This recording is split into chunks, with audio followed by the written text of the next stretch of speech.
Hey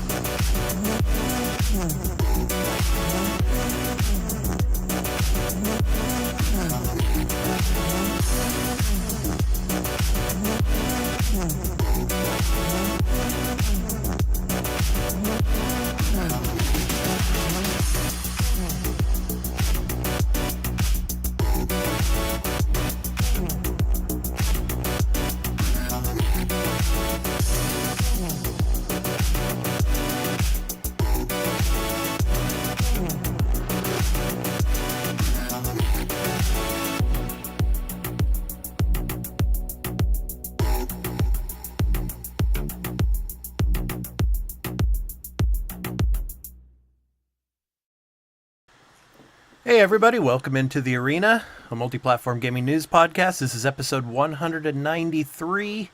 I'm your host, Expat, along with my co-hosts, Burly of Burlyman Gaming, Turn-Based Carl, and Leah the Hatless. So welcome on in, everybody, and Burly, Carl, and Leah, how was your Halloween? Burly? Not too bad. I spent it in streaming Vampire Survivors, the Castlevania DLC. Nice. Oh, nice. that I gotta say quickly, that DLC is well worth the $4.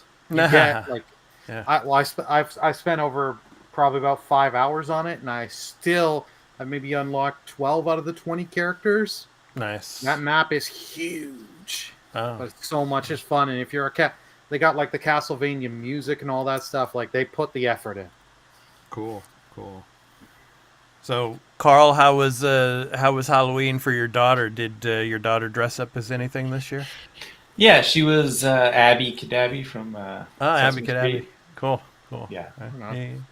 Yeah, which is cute because like she watches it, she likes the character, and we asked her what she wanted to be, and at first she was saying she wanted to be Cookie Monster, and that she wanted me to be Abby and my wife to be Elmo.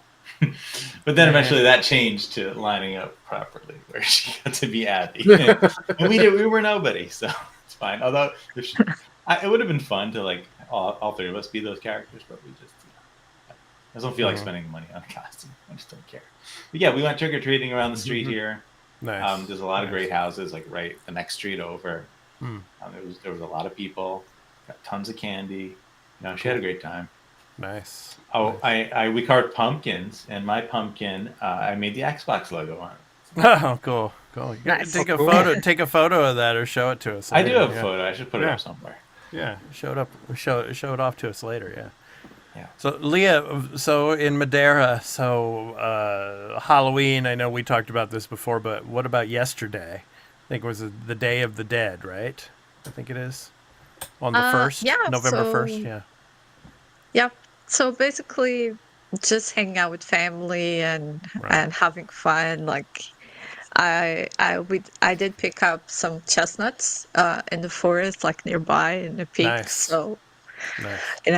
Leaving them to rest. So are you going to roast them by an open fire? Yeah. No, like we have an electrical oven that does the trick. So it also is pretty good. Yeah. But we will try doing them on the air fryer and see how that goes.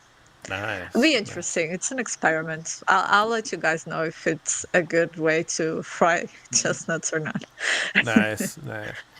Well, out here in Japan, obviously, Halloween is it's all about decorations, and that's about it. Nobody has parties. Nobody goes trick-or-treating or anything like that. There's no parties in the schools. Nobody dresses up. So it's just like, just a bunch of decorations in department stores and everything, and that's about it. And it's like even on December, or what was it? October 30th it was. That they were already putting up the Christmas decorations in the department stores there. They were already like just sweeping away Halloween and just putting up Christmas already. So yeah. So I don't know about out there, Carl, in New York and stuff. All the Christmas decorations, are they starting to go up now?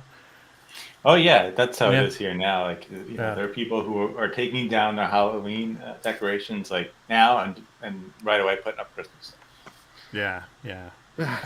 Leah, how about in I mean, Madeira? Is it like putting up Christmas decorations now and everything too? not yet, because the tradition is to do a cleaning. So, like Christmas cleaning before decorating. So now people are cleaning, but Christmas is huge here. Like we start celebrating on the 1st of December and we finish like the 15th of January or something like that. So it's like a full-on celebration. It's the biggest holiday here for sure. Yeah. People go all out. Right. It closes with cleaning the cabinets. So that's the holiday, Santa Mar. And it's basically you just go around to people's houses and eat everything that's left over from Christmas. Yeah, here in Japan, usually the last couple of days of the year, it's just like intensive cleaning within the house and everything because it's like the new year after Christmas. Well, New Year's is the biggest holiday here in Japan, so it's like clean. Do you get? Oh, sorry. Do you get KFC at Christmas? Is a tradition on your house or not really? In Or do you my just house, yes, because I mean, Christmas is a sacred tradition in America as well. So obviously, I'd give gifts to my family members and kids and stuff like that. But New Year's is like where the kids get the money and stuff like that. So they get the little envelopes with money in it from family members. But cleaning is really big the last couple of days of the year, and then, starting off the year fresh and all. So, and then the first couple of days after the first, usually second, third, fourth, a lot of relatives come over and stuff. So, yeah, big stuff. How about Canada, Burley? Is it getting into the Christmas swing there, decoration wise and everything else? Yeah. Oh, in the stores, yeah. Like middle of October, they were slowly getting the Christmas stuff out.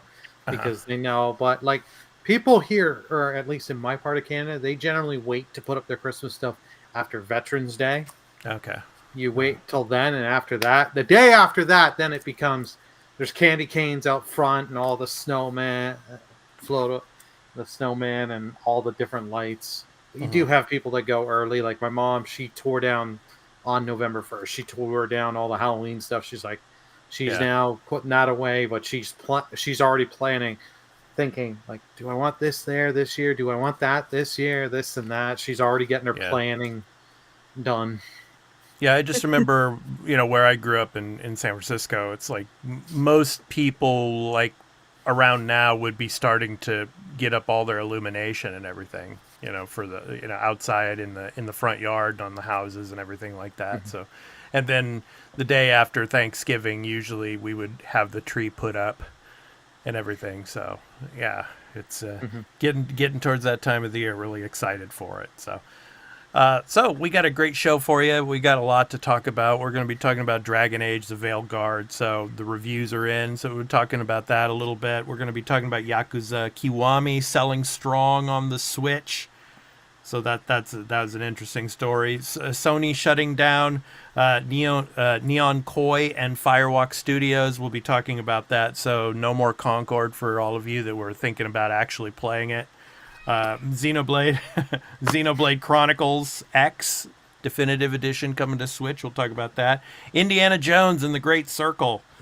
Some have been previewing it, so we're going to talk about that and how excited we are for that. And then, of course, the Call of Duty Black Ops 6 is out now. I have been actually playing the campaign, and it's really, really good. I'm playing it. Like I said, Burley, I have to play it on Veteran. I have to do it. So you're dying every 2 seconds. So every half hour you make about a minute's worth of progress. Yeah, and this week I've gotten through 2 missions. Right on. I know how hard those games are on Veteran, so that is an accomplishment. Yeah, Bishop takes Rook. Yeah, Bishop takes Rook. That was pretty cool. That's like the opening mission and stuff in the game. So, yeah, it's fun. I'm enjoying it so far. But yeah, it's gonna take a long time to finish, especially on the Veteran mode. So yeah.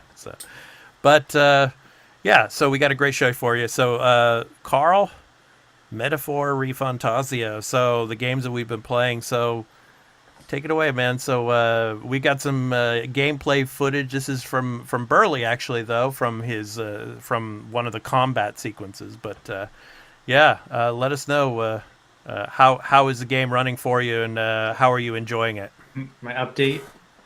Yes, your update. Oh Yes. man, how far? Like, I haven't gotten that much farther. Although I've gotten to like the next. No, the way that this game has the same, I'd say, let's say, issue that Persona games have, where you get sort of stuck in this like long story segment, and it's not like it's bad because I do like the story, I like the characters, right? But sometimes it's just like I want a better balance of like let me play more of the game. Let me just like I'm just kind of like, all right, I get to walk a little bit. The story thing happens. You know, you make some choices. Then the big story thing happens, and then you get the days where like, you know, you get to decide what you want to do on those days. But a lot of times, you know, if you want to sort of optimize your schedule, right, you're probably not going to be doing the combat stuff a lot in between, right? You're going to like, all right, I took care of like the main story quest, and then now I have all these extra days, and I'm just going to like knock out like my companion, like, you know, rank ups and, you know, trying to get my like my royal virtue stats up, right? Because you're gonna need those. At least I know I'm gonna need those. Yeah. Because I played enough of these games. Instead of like I could if I felt like it want to go into like a combat scenario just for the hell of it, just to level up. But you know, so you know, I'm in the section now where I finally got past like the big story section, and I'm doing the bunch of like the side quests that are available to me. Okay. Which I really love about this game that isn't in the Persona games, where there are like side dungeons, sometimes they're not even dungeons, sometimes they're sort of like little outdoor areas as well. Okay. Right? Like sort of like, you know, in a forest or something, right? I mean, there's a little like map that you got to walk through and do a little quest there. And, you know, you have to take your gauntlet runner and decide where on the map you're going to go. And that takes a couple number of days. So like, even within those, they give you those moments where you have the opportunity to do like the story conversations as well. So they're thrown in there on the top of that. It's like you're always getting that. And you know, the combat stuff, like of course I love the combat. I love what they've added. And there is this thing with the weather where if there's like bad weather when you go to like a dungeon, certain things like enemies will be, I don't know if they're a little stronger, but you can't get the extra turns by hitting weaknesses. Oh. Okay. And Okay. I gotta tell you, it's not that fun. I do it because sometimes like it's just this is when I want to go. So like I'm not gonna. Sometimes I don't try to avoid it. I just like this is when I decided I'm gonna go on this day. I'm gonna weather be damned. I'm going in a dungeon, and you do get higher experience. Like you get better stuff for doing it, but the combat is designed around you getting those advantages, and if you can't, it sucks. I feel like I'm definitely hamstrung. So be warned if you're trying to do that. You know, it's not that much harder, but it does make it a little more challenging if you do that. Yeah, I mean, otherwise it's, you know, I'm moving along. I can't judge the whole overall story of the game yet. I like where it's going. How many hours are you in now? I don't know exactly. If I had to guess, like 30. Okay, in the 30s. 35-ish, maybe more. Nice. Yeah. Nice. I don't have all of the characters yet, you know. Actually, I think I only have 3 on top of the main character. Yeah, so I didn't even get to the I think there's maybe a 4th and a 5th. I don't know exactly off the top of my head. I'm trying not to look into it, but I think I know who they are because I've met them in the game. But the game doesn't tell you, and it's very cool. Like with like the 3rd character that you get, he's very involved in the story at that moment. And Persona 5 did this as well, right? So like I love the way they do that in these games where everybody who joins you, like it's very significant. You get to know them, you get to understand like their conflict, and they eventually join you. It definitely endears you to those characters more than them just being like, hey, I'm just a party member now because whatever, like there are some RPGs that are like that where they don't put enough effort into. How many archetypes have you now collected? Oh, it's a lot, man. Yeah. A lot. I think there's 40 overall, right, in the game, I think it is. Yeah. Yeah. I think I had the quest. So like Moore, the guy who is in like the version of the Velvet Room, which is called what was it called? Academia. Yeah. He gives you quests, and those quests are how you level up your relationship with him. And one of them was like, train like, was it 15 or so, I think, archetypes.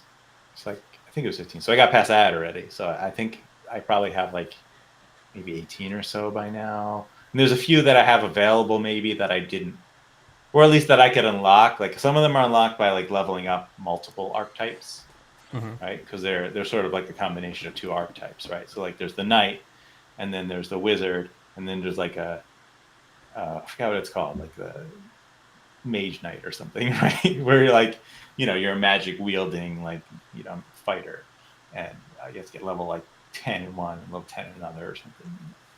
And also you have to rank up your relationships too. So that's another thing. Like you got to remember to do that because then you won't have access to those new archetypes. Like you are doing the whole, make sure you're doing all these little things within this game to maximize everything that's in there. Nice. All right. Great game, man. Great game. Yeah, it is. All right. So next up, Burly. Burly's playing the Monster Hunter Wilds open beta. So we got a little bit of the footage of his here. So take it away, Burly. What is your assessment of the beta, the open beta? The beta was good. I was surprised. They throw you in with the first plot mission in the game, and once you beat that, you can then you get hey, you can explore here. There's a bunch of hunts. You can rechange the class if you want, do this and that, and just there's a bunch of stuff. I played this when the early beta with that they gave to PlayStation first, and from what I'm seeing, I'm just going to say this: poor PC players. This game is not well optimized on PC. Yeah, people that have like a 3090, which is a very good card, it is maxing out the VRAM on there, and not utilizing it properly. It is like, whoa. Wow. Like I've seen some stuff before, but it's like, but never this bad. But this was a lot of fun to just sit and play, like, because I've only really played Monster Hunter Worlds, right? And that was my introduction to the Monster Hunter franchise. This was just a lot of fun. Like combat is fun. I like these little creatures here you're riding on, and the nice thing is you can just tap a button, and it will follow to whatever point on the map you set, and it'll just follow the path and get you there.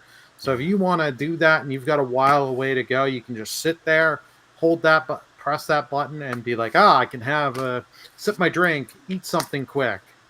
Yeah. It is very, very nice. This game just looks, or in this area, but once it opens up and you get out of this kind of like deserty area, it looks really nice. The huge weather effects that they're doing in this.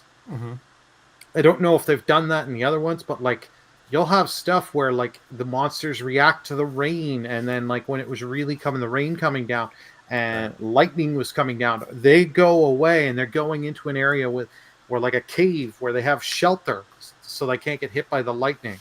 And like other monsters will see you fighting other monsters, and they will come in to either help you, or they will like, no, you're hitting one of our bros, we're gonna take you down. It's a really cool what they're all doing with this game. Like this is a game I did pre-order this. I cannot wait to play this next year. But how many types of monsters did you fight in the open beta? At least over 10. Okay.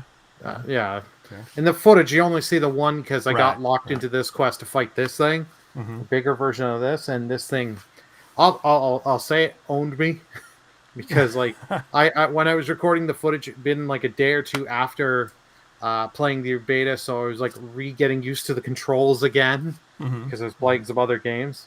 Yeah. But yeah, this is a game I can't wait to try out with friends. And since they said this is crossplay, Right. so you the nice thing, whether I'm playing with friends on Xbox, PC, PlayStation, we can all join up and we can hunt together.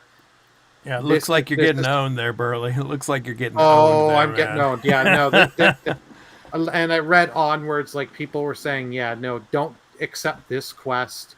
Don't go to try and fight this because you will get owned unless you have a party and you're skilled and within the combat. Like, I think something new they added is they've added the new, like, more skills for you to use with your actual weapons.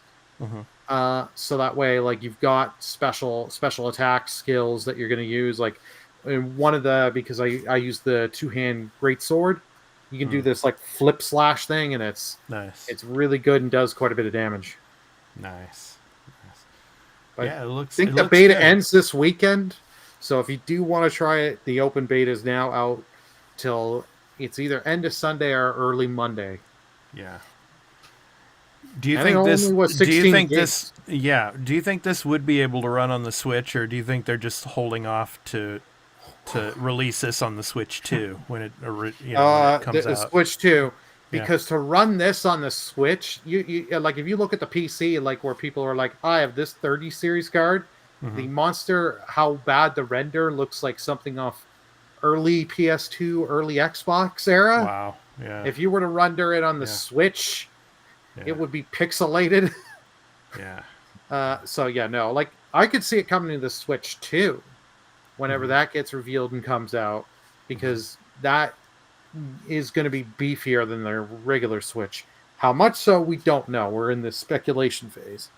Yeah.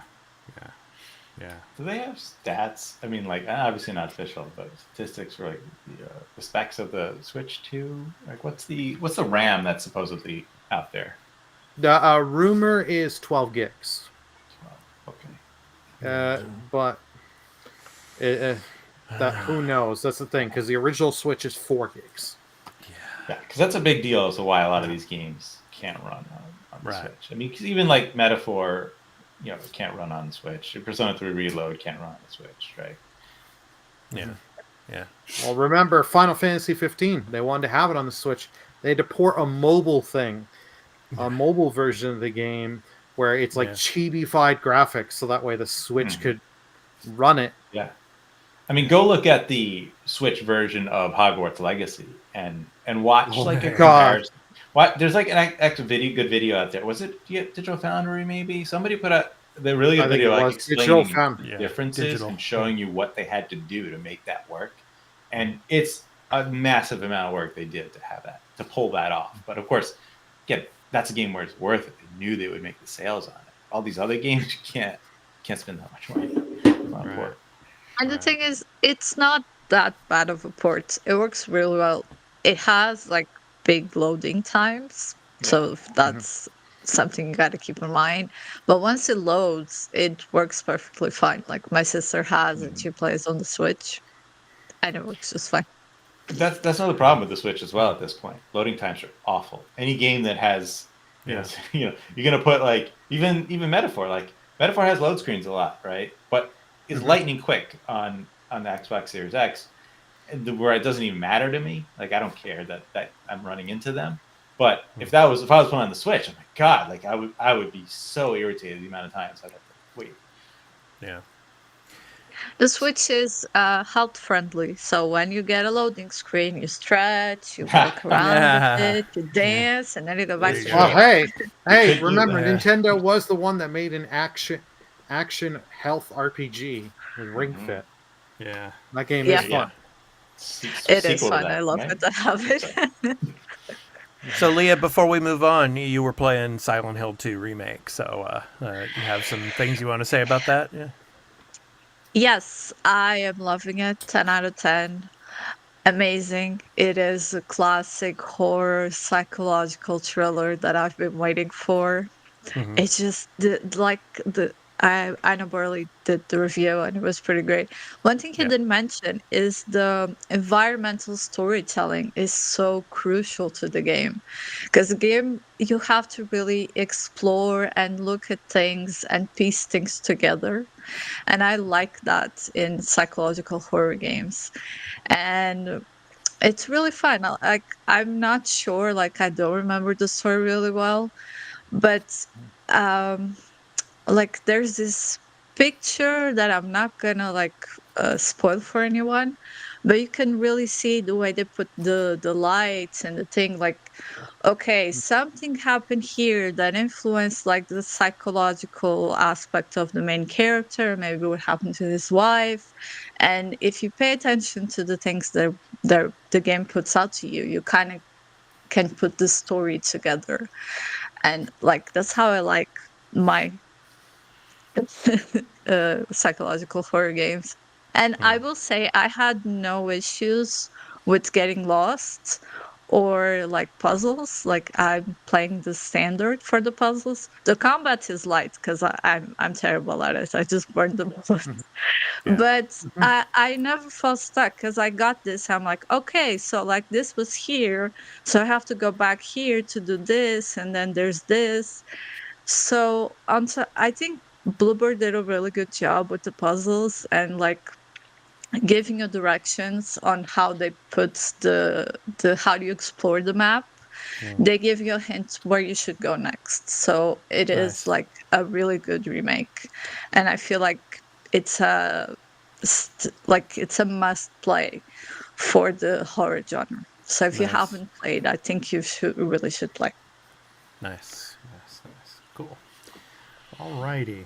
So let's talk about, we're talking about the games for November in this episode, but I mean, Dragon Age, the Veilguard, it came out on the 31st, so technically, I mean, it's like a November game. So, I mean, it's like it just came out the last day of the month, so it's a November game. So let's go ahead and get into that. So we got a lot of review scores, and a lot of the reviewers are really enjoying this. So I'm going to go ahead and read some of this for you. So yeah, this is from over at Windows Central. So yeah, it's got the Metacritic score is 83 out of 100 based on 74 reviews, and I'll read a couple of the reviews for you. Eurogamer gave it a perfect score, 100 out of 100. Wow. So, quote, what BioWare has managed to accomplish here in the face of all the pressure it's faced since Dragon Age Inquisition came out 10 years ago is extraordinary. From head to toe, wing to wing, the Veilguard is exquisitely realized and full of sophistication across systems and storytelling. It's warm and welcoming, funny and hopeful, gentle when it needs to be, and of course it's epic in a way I think will set a high bar not only for BioWare in years to come, but for role-playing games in general. This is among the very best of them, end quote. So over at Games Radar Plus, they give it a 90 out of 100. Quote, Dragon Age: The Veilguard is an approachable, expansive, action-oriented RPG and feels like a true end to whatever the franchise was before. The book's not finished, but a significant chapter has closed. While Dragon Age: The Veilguard is undoubtedly different in many ways from its predecessors and takes lessons learned from Mass Effect to heart, there's a lot to love, mechanically and narratively, about the new normal and what is hopefully a foundation for what's to come. So I'm going to go ahead and show a little bit of the trailer here for Dragon Age: The Veilguard as we get more into the discussion. So basically, yeah, so we got some really solid reviews. And let's talk about our impressions of the gameplay and the narrative of this game. And yeah, I mean, how excited are you guys to get into it? Burley, I think, are you actually playing it now? I am. I have Yes. had it since day one. I've put a couple hours, and when they tell you that this is early in the game, this is the beginning of the game. I'm just going to tell you they do change stuff around in here from in what they're showing here. So just a little little bit of info there. background on it. Yeah. Mm. So, yeah. Yeah. So what is your assessment of it so far from what you played? It is very, very good. I am really enjoying it. Mm-hmm. I am playing this on the Steam Deck. It does Steam not Deck. look this. It does not look good this good on the Steam Deck. I am just gonna tell you. Uh-huh. Graphically, it is not that great on the Steam Deck, but you're playing the game on portable, so you take the liberty on that. But the game runs well. Like, I didn't have to sit and tweak the FPS settings or anything like that, or change certain things. It's just graphically how it looks. But combat is a lot of fun. Like, it is the more actiony from Dragon Age 2. But one of the things, I'm playing as a warrior for my first run through the game. One of the cool things is you can do the swap between sword and shield and two-handed weapon. But if you're doing sword and shield is not just for blocking. You become Captain America and you can throw that shield. Nice. Oh, nice. Yeah, and it's just a basic ability, and then the skill chart on this game is insanely massive. And like, you can just see all the different paths you can go, and it's like, it is overwhelming. Of like, I spend there every time I've got a skill point, I have to spend 5 minutes because I'm looking down the path and being like, do I want this? Do I want this kind of stuff? Do I want that? And so there is a lot of choice. And when you do get to the dialogue, for a lot of it, you do get a couple choices. Now, I will say the one kind of negative is some of the writing in this game is not very good. Some of the writing is it is not up to BioWare standards. They have had some great writing in those early Dragon Age games, the Mass Effect games. Interesting. But I'm like close to 4 hours in right now.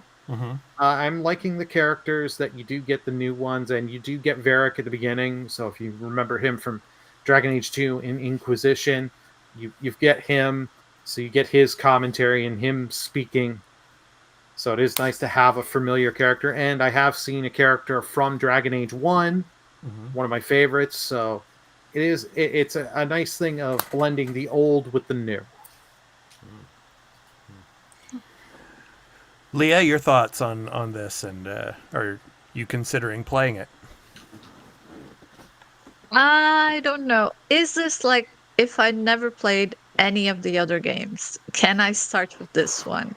Or is it like a story that continues?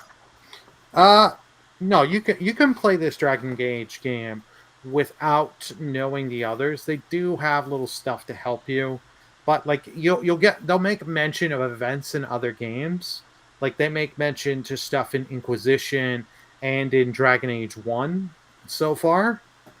But like, they'll give you context. So because like on some of these games, like Inquisition was 10 years ago. Yeah. And so there's stuff, and then there's stuff in like Dragon Age 1 and 2 that they've made mention, and it's like, oh yeah, that happened, because like Dragon Age 1 was like 2008 and like 2012 for Dragon Age 2 or something like that. BioWare definitely does take their time to develop these games, that's for sure. So, same goes for Mass Effect, so yeah. Okay.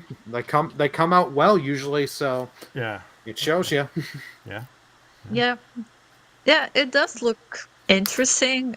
It's not going to be like a priority, but I think I'll try it. I do like that the shield is also offensive, so it's not just a blocking mechanism. You can actually fight with the shield, so that intrigues me. Kind of curious to see what kind of combat like they may have with other types, like with warlocks / magicians. Like, there may be really cool combat stuff with another classes as well. I saw the rats moving through there. I was like thinking of Plague's Tale. So, Oh god, those rats, not those rats. yeah, not those rats. So definitely not. Yeah. Carl, your thoughts? Is this? What are your impressions and your thoughts on the reviews? Well, it's a tough one for me because I've never really played a Dragon Age game. I think I tried 2 on the Game Pass at one point, but I didn't put much time into it. and 2, from what I hear, isn't really the one to play. So didn't really do myself any favor. I disagree on that. I platinum 2. Oh yeah, okay. I'm a little biased though. Yeah, and I know the first game is also, it's a different style. It's like real time with pause, sort of, you know, CRPG type thing. So like this looks interesting. The reviews are good. I see some weird things that maybe, you know, obviously some of the writing, I've seen that complaint, but I think a lot of people like the overall story, and there are some good characters in it from what I hear. You know, low 80s is good. I mean, any game should hope to at least hit that mark on aggregate. That's a good place to be. You know, obviously you might want to be better, but that's always a good place to be. You know, and it's doing well supposedly as far as like, you know, players, and you know, EA said it's their biggest single player game on Steam, you know, to date.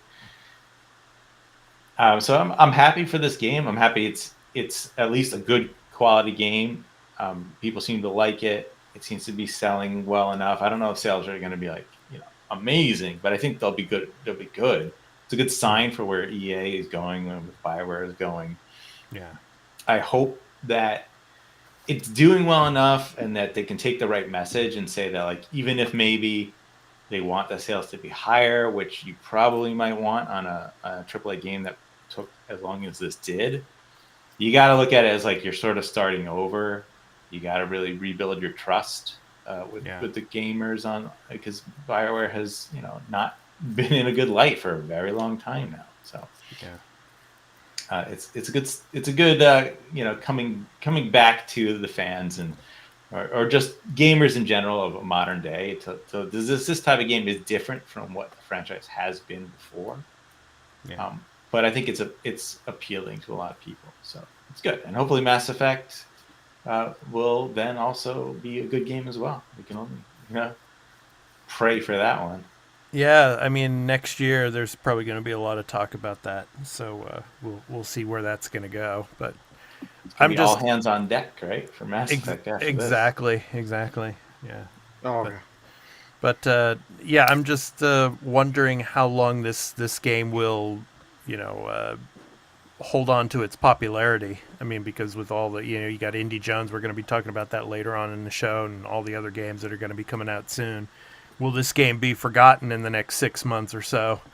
You know, I'm just... I mean, you really don't need to worry about that. I mean, it's not that type of game, right? It's a single-player game. Yeah. You know, it's story-driven. You know, you can play it whenever, right? It's not like you need to be playing it when everybody else is playing it. You don't need a higher player count.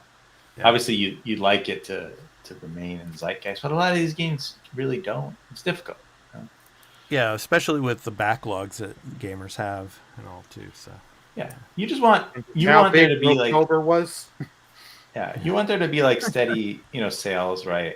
You want to have legs, right? So like when it goes on sale next, like you want people to be buying, right? Because you know a lot of people are going to be in that camp of like it looks good, reviews are good, but they're not amazing. So like maybe I'll just wait for the sale. Yeah, that is coming. Black Friday is coming, so. I expect this to sell well on Black Friday. Well, who knows? Especially out here in Japan, a lot of people might be picking up for Black Friday Yakuza Kiwami. Yakuza Kiwami. Kiwami on the Switch. It's selling like hotcakes. Yeah, I kind of expected that, actually. I mean, you know, because a lot of people don't understand that out here in Japan, not just kids play with the Switch. There's a lot of adults that actually play on the Switch as well. You know, family members that, you know, also have a Switch. So they're playing games too on the Switch, and yeah, I could see this being a big title. So selling like hotcakes, but predicted numbers too conservative. So I'm going to go ahead and read some of this. This is from over at My Nintendo News. So Ryuga Gotoku Studio Director Yokoyama Masayoshi-san has said in a recent live broadcast that the newly released Yakuza Kiwami for the Nintendo Switch family of systems is currently, quote, selling like hotcakes, end quote. Yokoyama went on to say that, quote, the executives of the company were predicting the number of units I missed it by a long shot. I think I looked at it a bit too conservatively, end quote. The game is only available digitally via the Nintendo eShop, though. So a physical edition will be coming at a later date. So, yeah. I mean, so my question to you guys is, with this really, really good news for Ryuga Gotoku Studio as well as, the Switch, could you see now Ryuga Gotoku possibly considering bringing their new titles to the Switch 2 when the Switch 2 eventually launches? Burley, I'll start with you on this. What do you think? Oh yeah, I think they'll try, definitely. But what I could definitely see them do, because Kiwami 1 did well, you release, because I think there's a Kiwami 2. I can't remember if there's a 3. So release the other Kiwami games that they do have, get those out, and do the bundles like they have done on PlayStation and Xbox, doing 4, 5, 6. Get them out so that way they can do the lead up to whenever the next game is coming. Get the series on there as much as they can. Get some on the Switch, get some on the Switch 2, to hopefully day and date have it when the next game comes out. That way they can have all the games out there, so that way you have the new one comes same date as the PS5 and Xbox and everywhere. Leah, your thoughts. What do you think?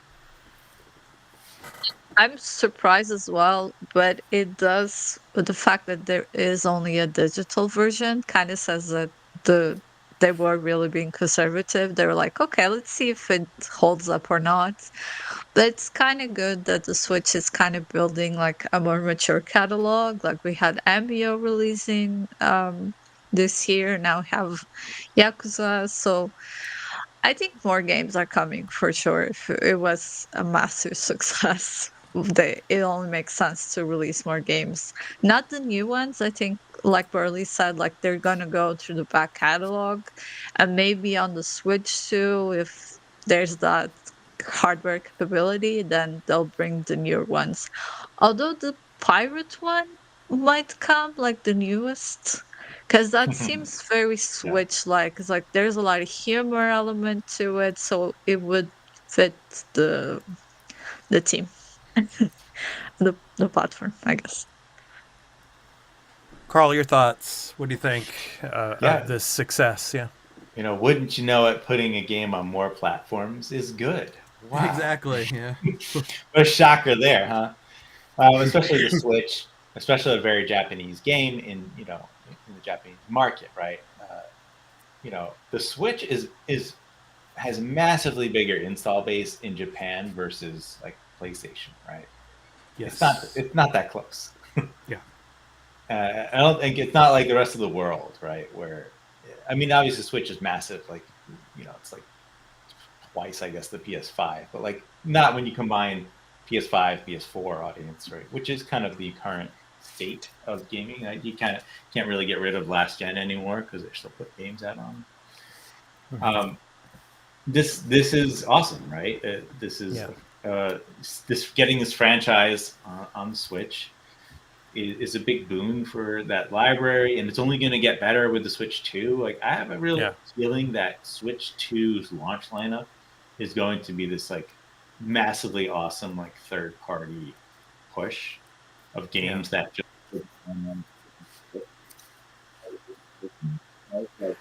Carl, your audio is mumbling out there. So there you go. There you go. It's back.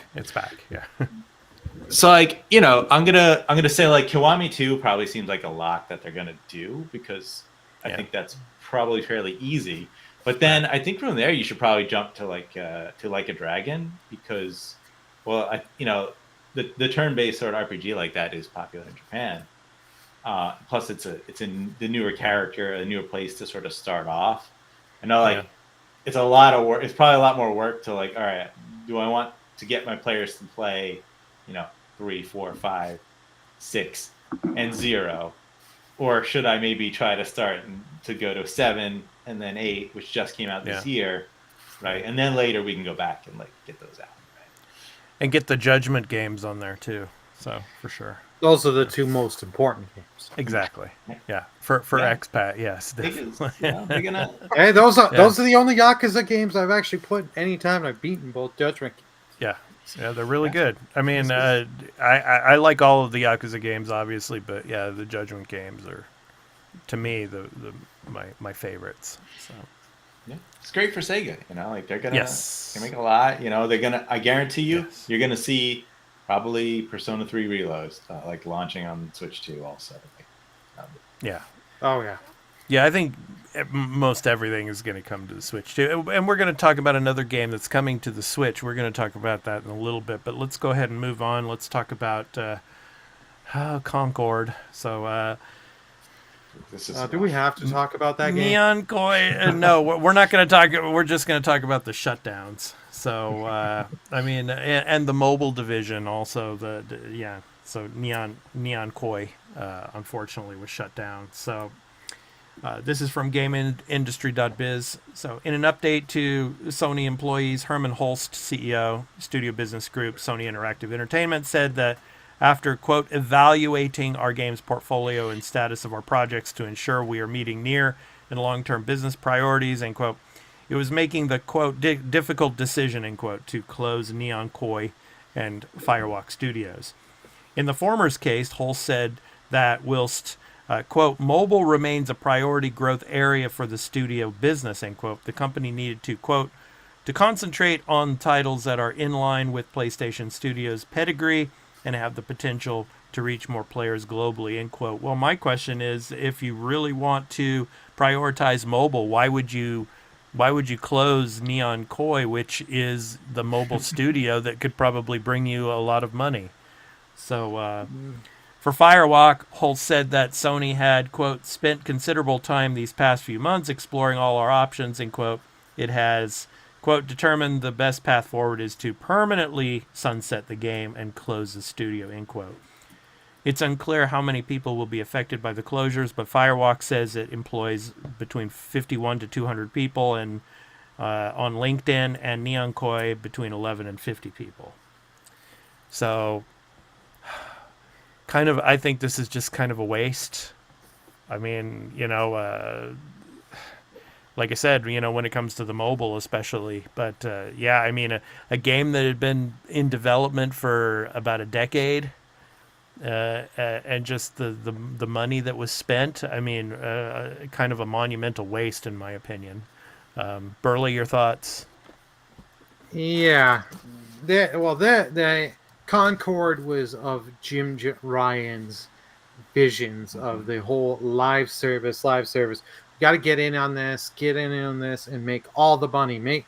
Got to make our own Fortnite so we can just every quarter be like, where this one game is making us 275 million.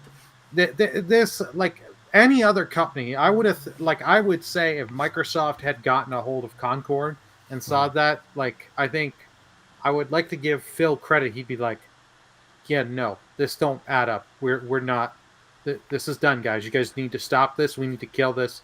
We need to actually make a game that people are going to want to go for and will come out and people enjoy.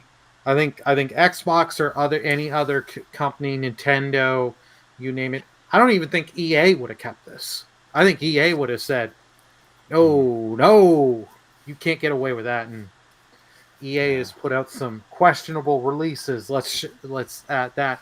The mobile developer, like if you do a little research, they haven't been around long. They were founded in 2020.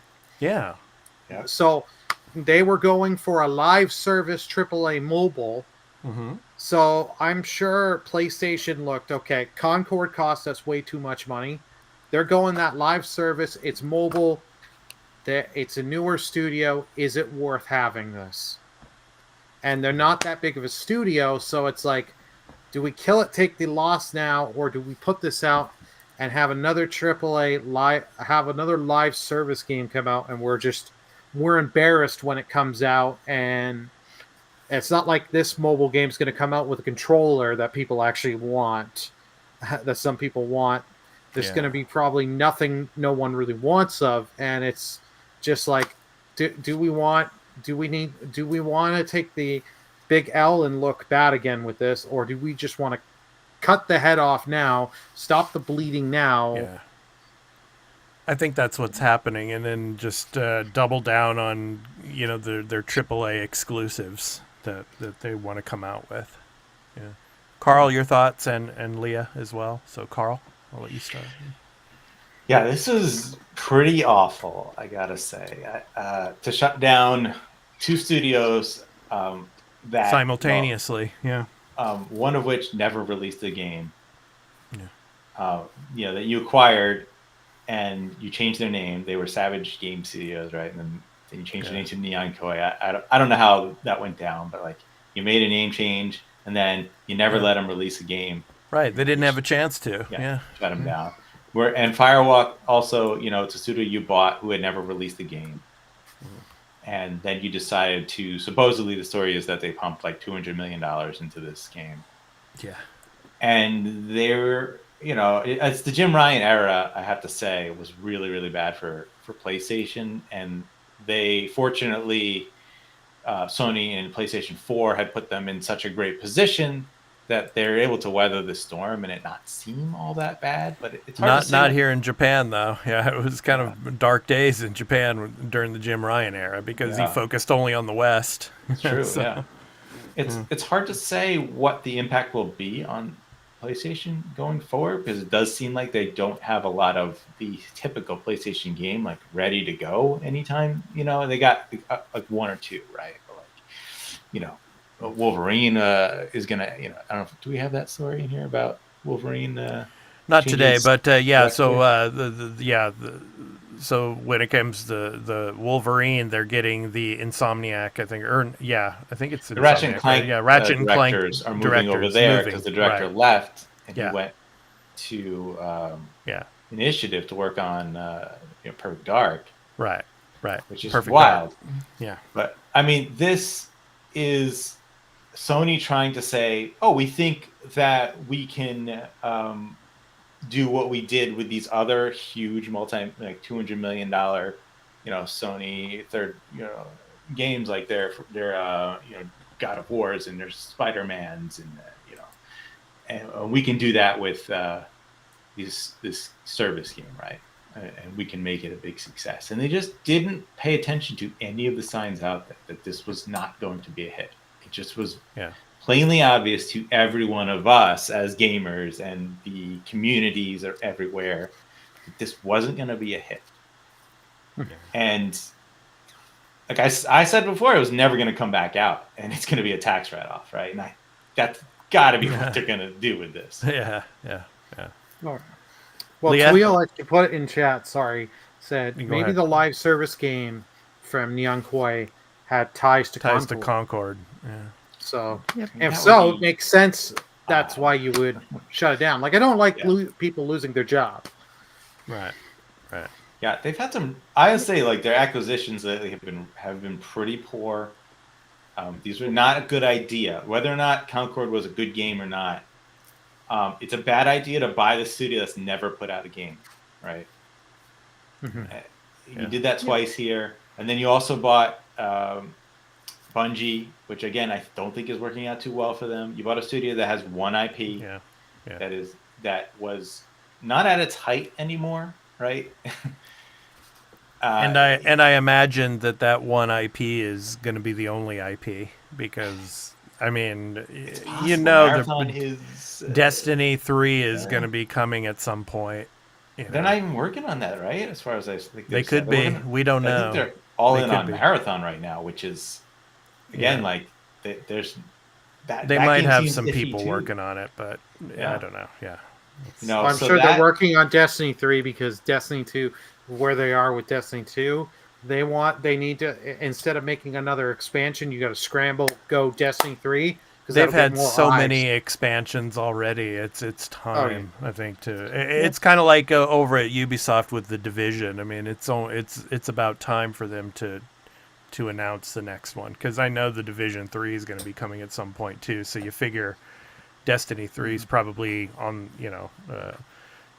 close to being announced at some point, maybe next year or sometimes. So Leah, your thoughts on all Yeah. of this? And Last thing I want to say is, it's like I'm looking at who's next for Sony to close down, because like you got to think that they got other games that are out there that are gas, because they said they had like what, a dozen in development. Yeah. So like, what's Fire Sprite working on? Are they going to get shut down? What's Blue Point working on? Are they working on a gas game? Because they might be in trouble if they are. I sure hope they are not working on a gas game. Yeah. Leah, go ahead. Your thoughts. Yeah. Adding really quickly, because it's kind of unfair, because the cool thing about Concord is that the game wasn't bad. The game worked really well. The people who played liked the game. They said it brought new things to the genre. So like the studio kind of did what they're supposed to. Like, these people did the job they're supposed to, and now they're gonna ask, because it was like a marketing and sales decision that kind of ruined the game instead of going free to play. I don't know, it just seems harsh. Maybe they could have, adapted to like a first person type of game, like change the studio policy, but I mean, whatever PlayStation you do, I guess. But I just feel like it's really harsh, considering that they did deliver the product that they're working on, and they still got kicked off. So profit over creativity. Yeah, unfortunately. Fortunately, that's for sure. You can't force a service game to work, right? Like, that's the problem. Like, you can't throw hundreds of millions of dollars at it and expect that to make it a success. Whereas I think the games like The Last of Us, right? Part 2, for example, like putting more money into that, I think that equals higher quality, and for the type of audience of that game, like that's going to work. But for a gas game, like it's a wholly different world. Like you don't need things like that money's gonna put in, be like all the great mocap work and stuff like that, or voiceover work. Like, these things aren't that big of a deal for gas. Right? Look at Sea of Thieves. Like, nobody thought that was going to be a success, and for the most part, it really wasn't at launch. It was like okay, but look, it's still around now, and it's like, it's not like this amazing marvel that probably didn't cost a ton of money either. It released 10 years too late. Because sure, because I mean, at the dawn of these live service type of games, that's where it was at. But now it's just, it's so saturated, and there's so many of them that, and it's been around for so long now. It's not the new thing, unfortunately. So if it would have been some kind of a new type of genre of game, it might have succeeded. But yeah, it's just the live service type has been around for too long now. So, and all the other live service games that come out after this probably is going to meet the same type of fate, or it'll be 2 or 3 months of a player base, and that's it. So they're all unless it's gamblers. like a big IP that might work. Like, I don't know, Nintendo come up with a live service game. Who knows? For Switch but too. I mean, but like all these other live service games, they have like season 15, season 17, and all the gamers that have been playing these games for so long, they stick with it, and they don't want to go to. They have their group of buddies that they're constantly playing week after week. I know people that are into Fortnite and all that. They have to play and do their weeklies. Yeah. And that's the thing. Like, we said this when we did the when we were talking about Project Ethos. It's just like, it's unfortunate, these games, you can come up with some new cool stuff. It'll give you a couple weeks or a month or two, but you now have to you got to hold some content back and drip it out. Exactly. You got to hope the new stuff you does takes. But all these games, it's like, you're going to take away from Fortnite, not Apex and all that for a little bit.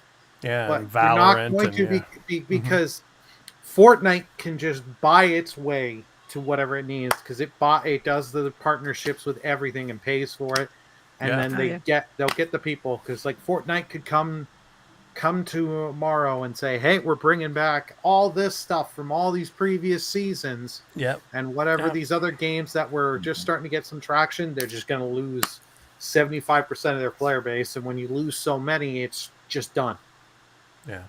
Yeah. Like Sony weirdly killed their chance to use their IPs to make gas or service games that could have worked. Like The Last of Us Factions got canceled, which, and I don't think it should have been. I think it would have been massively more successful than Concord. I mean, everything kind of is, but not in the joking way. I think like people would have been excited for that game. The Spider-Man one. That it got canceled. The Factions, people really wanted that, and then it just was gone, and there was no explanation for that. Yeah. Did you see any of the leaks stuff for the Spider-Man multiplayer game? Like, oh, that looked cool. That looks freaking awesome. Like, why? I put more effort into that. Like, you shut down Firewalk, and I know it doesn't really work this way, but like, maybe you could have pivoted and put that team on one of those games instead. Exactly. Because I know they don't want to bog down, their teams like Insomniac and Naughty Dog, right, on service games, right? Because you can't do that either. You can't change your identity like that. But tough place to be right now with Sony. Okay, let's switch back over to the Switch because another game is coming to the Switch that was actually, it's being ported over. It used to be a Wii U game, but XENOBLADE Chronicles X Definitive Edition. And I put a video out for this. Please go and check that out in the Digital Dojo, our series about all things Japan games. So this is coming.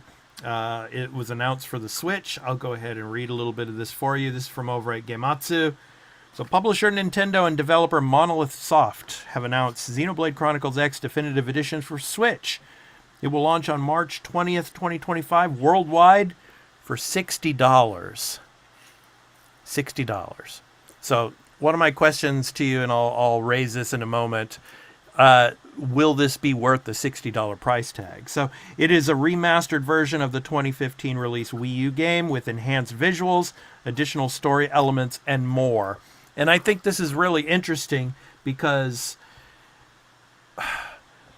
it's coming in March of next year to the Switch. So what does that mean for the Switch 2 announcement? Will it also be ported to the Switch 2, which I would imagine it would? But is it worth the $60 price tag? And is the Switch 2 somehow being pushed back? What are your thoughts? Leah, I will start with you on this one. What do you think? I think Nintendo has been pretty clear that the Switch 2 comes after the fiscal year is over. So that's April. So the game comes out in March. They're going to close the fiscal year. They're going to announce it around April, May. And I think it's going to be a summer release. So like June, July. Even if it comes out in May, it makes no sense to announce the Switch 2 before that, especially not now with the holidays and all the marketing is just gonna get lost in terms of communication. I think this definitely is gonna be released for the Switch, but it's also gonna be compatible for the Switch 2, which to me tells me that the Switch 2 probably will use the same cartridges system as the Switch that we have now. Yeah. So I think perhaps the Switch 2 will perform a bit better. Maybe it will have maybe an update to the graphical quality or the number of graphics and FPSs and things like that. But I think it's gonna run well on both. But that's my thing. I think it's coming before, it's building the hype. And then we might get a little update for the Switch 2 if it does have a bigger graphic capability. Yeah, Tuweel says here in the chat, he's played XENOBLADE Chronicles X on the Wii U, but never finished it. I beat XENOBLADE Chronicles 1 through 3 on the Switch. Looking forward to going back to X and beating it this time, and he has no issues paying $60 for it. So Yeah. Yes. Yeah. Yeah, I mean, it makes sense because these are very long games. Yeah, he says Yeah, here in the 100 chat hours. he's put almost 100 hours into each in 1 through 3. So yeah. Oh yeah, Especially if you're doing the completionist route, like you're gonna have a lot of game time to Yeah. enjoy these games. Yeah. It's worth the Yeah. price. Burley, is it worth the $60 price point? yes. Can I just buy the game only at 60 instead of 90? I will gladly. That's a different I- universe you're living in over there in Canada when it comes to the prices and stuff. So Yeah. I know, but like I had to go for the joke there. I say it is because I have played the versions that they have. I put a little bit of time into the versions that they put to the Switch of 1 and 2. I know Chronicles X didn't have DLC, but like in the other ones, they included the DLC. They do some quality of life stuff to make the game not only just run but stuff to make it flow a little better, to make it easier for people that haven't played these games before get in. This is one of one of the few Wii U games I don't have, and it's like as someone that really got into 3, I really love Xenoblade Chronicles 3. This I'm very curious, and this is the whole thing. This is the evolution of the Xenogears series, Chronicles X. So I'm really, and I've heard nothing but great things about the Xenogears series. So to play and try and kind of get some semblance of that. And I know this is a game, it's going to take me a while, but I am going to get the bang for my buck.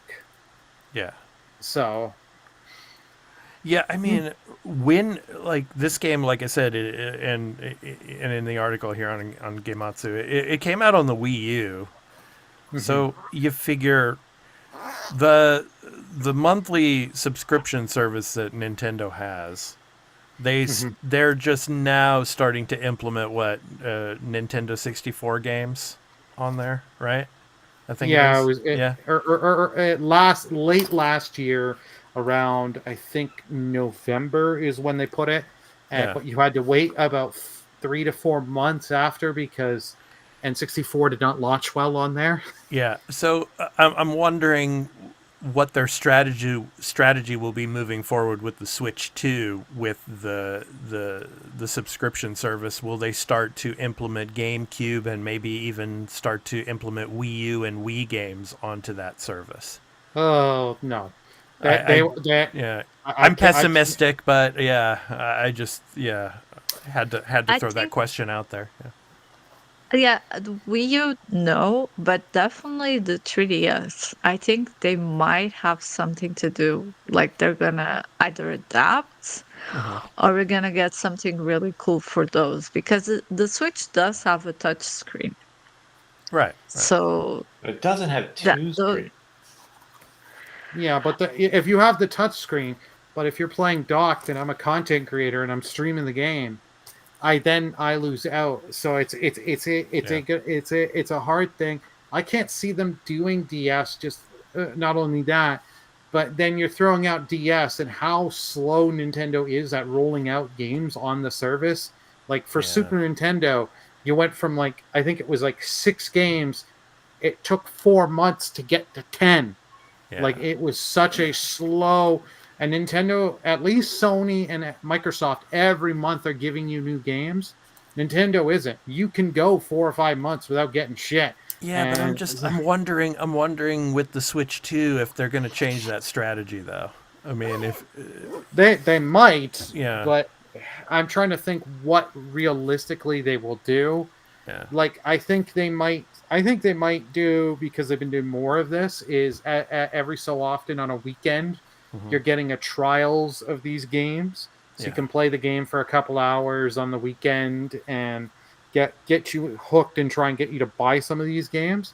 So I could see them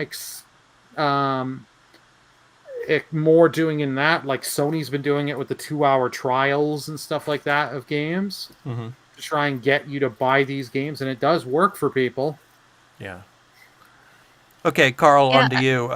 I'm sorry, I want to get Carl's thoughts on this too. So so Carl, what do you think? $60 price tag, is it worth it? And Yeah, go ahead.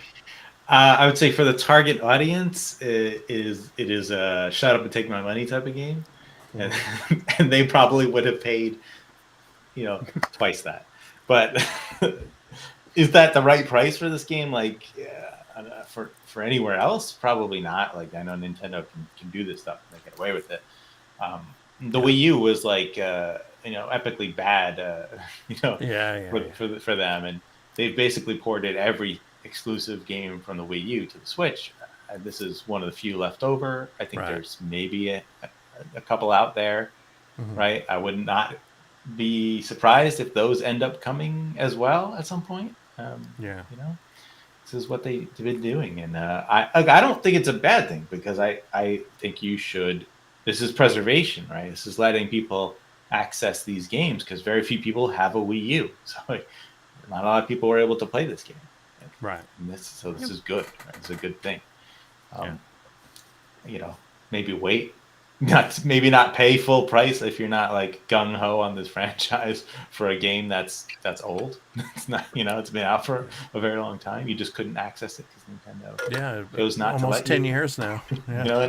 Play it on Switch until now. Like, the Switch isn't very different from a Wii U. Like, it's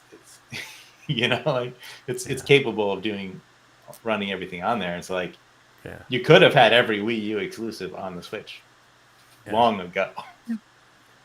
Yeah. Oh, Yeah. It's their way of drawing things out and then making a little bit of extra money when they can. So especially now, right? When they're in this weird phase where like they haven't announced the Switch 2, but everybody knows it's coming. They're not really gonna announce any major games anymore. I don't know. What do you think, guys? I'm starting to get pessimistic about whether they're gonna announce it this year. I mean, we're in November now. Well, I know for sure they're not announcing it. Yeah, Sorry. It's hard to say. Like, this is an interesting point to look at, that they announced this game just sort of on its own when this was an anticipated thing. People wanted this. People asked for this. This would have made a Nintendo Direct pop, right? Yeah. But it's pretty clear they don't have any Nintendo Direct at this point until the Switch 2. I guarantee you that the reason they did this way is because they're not going to announce any other major thing until the Switch 2 announcement. Yeah. Now, can they do that for the rest of the year? Probably. I don't think Nintendo needs to announce anything for the rest of the year. Like, well, we're going to be talking about it in the November games. They've got one big one coming. Yeah, right. They still have stuff coming, right? Yeah. They have third-party stuff. Right. Would they do a Game Awards thing? I don't think that's their bag. Well, I was going to say Thursday, December 12th. I think they're going to I think they might be something. But it wouldn't be bad for them to tease it. Let's say do like a teaser. But have they ever? And then have they ever really teased? Later? Have they ever really teased anything at the Game Awards before? I don't think so. But I don't think they have. I mean, it's generally been PlayStation and Xbox that have been the main two. Yeah. Microsoft announced the Series X at the Game Awards, and they'd never done that before. I mean, there's precedent for them to do something they've never done before, right? Because again, the Switch 2 is probably going to be something they've never done before, which is likely to be like a sort of successor, like upgrade console. I don't see it's it. Gonna be that different. I don't see it though, because Nintendo they want to announce things on their own medium. I would bet on that. Like, I wouldn't take the bet that they're going to announce at the Game Awards. No. Yeah. We shall see. But Lee, I see you see like you want to say something there. Yeah, my thoughts is just they're gonna keep doing this. Like, they released the Nintendo app, music app, they released the alarm mode. This is what we're getting. Like, we're getting strange things. Wait for them to announce like a port of Nintendo Dogs for Christmas. Just something like it was a DS game. It was like, you take care of these little dogs. Wait for them to do an enhanced version for the Switch. I think we're getting like these little off things, and to build, I guess, the online system to have more variety. So when the the Switch 2 launches, like you have something else there. That's fine. Like these are sort of like back pocket things for them. They're like, oh yeah, well you know, maybe the Switch 2 is a little delayed. Well, I got this thing right here. Okay, you've wanted this for a long time. Oh, you want Wind Waker HD on the Switch? Oh, I got it back here. Don't worry about it. We've got this. No, bag. that's a Switch launch title. We've got this bag here, and there's like some games in it that we just forgot. We forgot for years to put on the Switch. Oh, here it is. Oh, Xenoblade Chronicles X. Oh, definitive edition. There you go. Hey, let's just throw it on there. What is it? The Metroid like Samus Returns or something like that. Like Samus Returns. Yeah. That game's trapped on the 3DS. Or something like that. Yeah, but why? Yeah, now they've already announced the new Metroid. So yeah, and that's supposed to be probably a Switch 2 release title. Oh, I would imagine that's going to be a cross. That's going to be cross. There's the Switch version. Okay. Get the enhancement, like remember like they did with that, like they did with maybe. Twilight Princess. You had the GameCube version. You had the Wii version. Right. They'll do stuff like Nintendo's done it before. Oh yeah, and they'll do it. They'll do it again. Yep. They'll do it with Pokemon's Legends EA. Yeah. Oh yeah. There's gonna be a few titles like that. Oh yeah. Well, let's move on and talk about a game that's definitely not coming to the Switch, and it's definitely not coming to the Switch 2. Probably anytime soon, if that. We shall see, but probably not. Indiana Jones and the Great Circle. So. We've got some hands-on impressions, and I'm going to read from over at Windows Central and our friend Jez Gordon, and Jez is going to be coming on our show for episode 200. So I'm really excited to talk to him about Indiana Jones and the Great Circle because it will have just come out like about maybe 8 to 10 days after it's come out. So I'm really excited for that. But he writes some things about it here because he had his hands-on impressions of the game. He says here, quote, "In my 2 to 3 hours with Indiana Jones and the Great Circle, I felt a sense of authenticity and nostalgia that was almost completely missing from the fourth movie." So he talks about how this really is an ode to the trilogy, the actual trilogy. I mentioned at the beginning of the article, and he goes on, that Indiana Jones has been a bit of a mishandled movie franchise, with 2 more recent movies not reaching the heights of the classics for whatever reason. Capturing that sense of magic and adventure for something that means so much to so many must have been a daunting task for Machine Games, but I'm happy to report that they've absolutely nailed it, at least so far. The game is set between the events of Raiders of the Lost Ark and The Last Crusade in 1937. In Machine Games' traditional fashion, the central antagonists are the forces of fascism, with the Nazi regime and Mussolini's PNF taking up their roles as well-deserving punching bags. I like that. The game's intro sets the scene with style and confidence as Indiana wakes up in the iconic Marshall College to the sounds of a break-in. Assuming it to be wayward students, Indiana happens upon a leather-clad 8-foot titan of a man who has taken to smashing up an exhibit of some of the college's displayed artifacts, and we've seen that in the trailer, and I'm actually going to go ahead and play some of that trailer here. So your guys' thoughts on these previews of the game, and how excited are you for this game? So Carl, I'll start with you on this one. Yeah, because you know my thoughts. I mean, this is basically Xbox's answer to the Uncharted series. I think I'm really, really excited for it. Your thoughts? Well, it's not that kind of game, so. Yeah, but you know what I mean. I mean, of this type of adventure and all. So yes, I'm really excited for it. I've read this preview. I've looked at a couple others. I listened to some discussions about this game, and mostly positive, right? There's a lot of good vibes about this game, but there weren't not everybody was 100% positive on this in some discussions. One of the things I read about this game, I'm still a bit skeptical. Like I like what I see. I like some of the things I hear.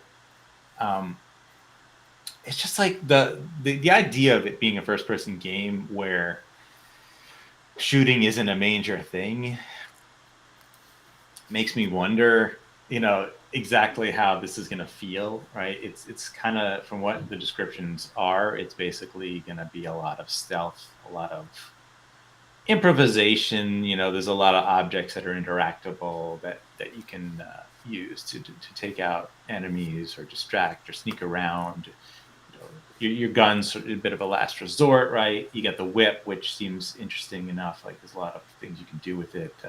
Melee, punching people around. Like, I feel like that might not be great still. Like, from what the impressions that I've heard on that, seems like that isn't all that amazing. Like, I'm sure it'll be effective. I mean, the idea feels like this feels like indie. Everything about this feels like indie. This is nailing the tone, which is great. There's going to be a lot of things to sort of find and discover, which again makes sense. Indie, right? I'm just, I don't know. I still don't know. Like, it's not a game that I'm 100% sold on. Like, if I wasn't, well, actually, I don't even have Game Pass right now. Nani? Yeah, I let it lapse because See, even Leah. What? This is I know, our this is moment right here. What do you right? mean? I know, man. Well, because I haven't been playing as many games as I want to, and he got Metaphor, and it's like, this is the game. Well, it it was before that Here. too. It was before Metaphor. Oh I my was playing god! Tactical Breach Wizards before that, and I mean, the last game I played on Game Pass was Hellblade 2. Really, I think. I'm trying to think if there's anything else I tried out in between, but again, it's because. So Hellblade 2 killed Game Pass for Carl. No, because I was happy I got to play that. I'm tweeting that right now.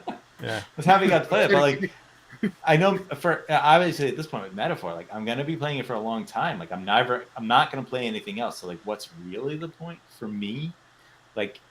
I'm not, and then it's not the part of my life where I can really play that much. So it doesn't have as much value to me just because of my time.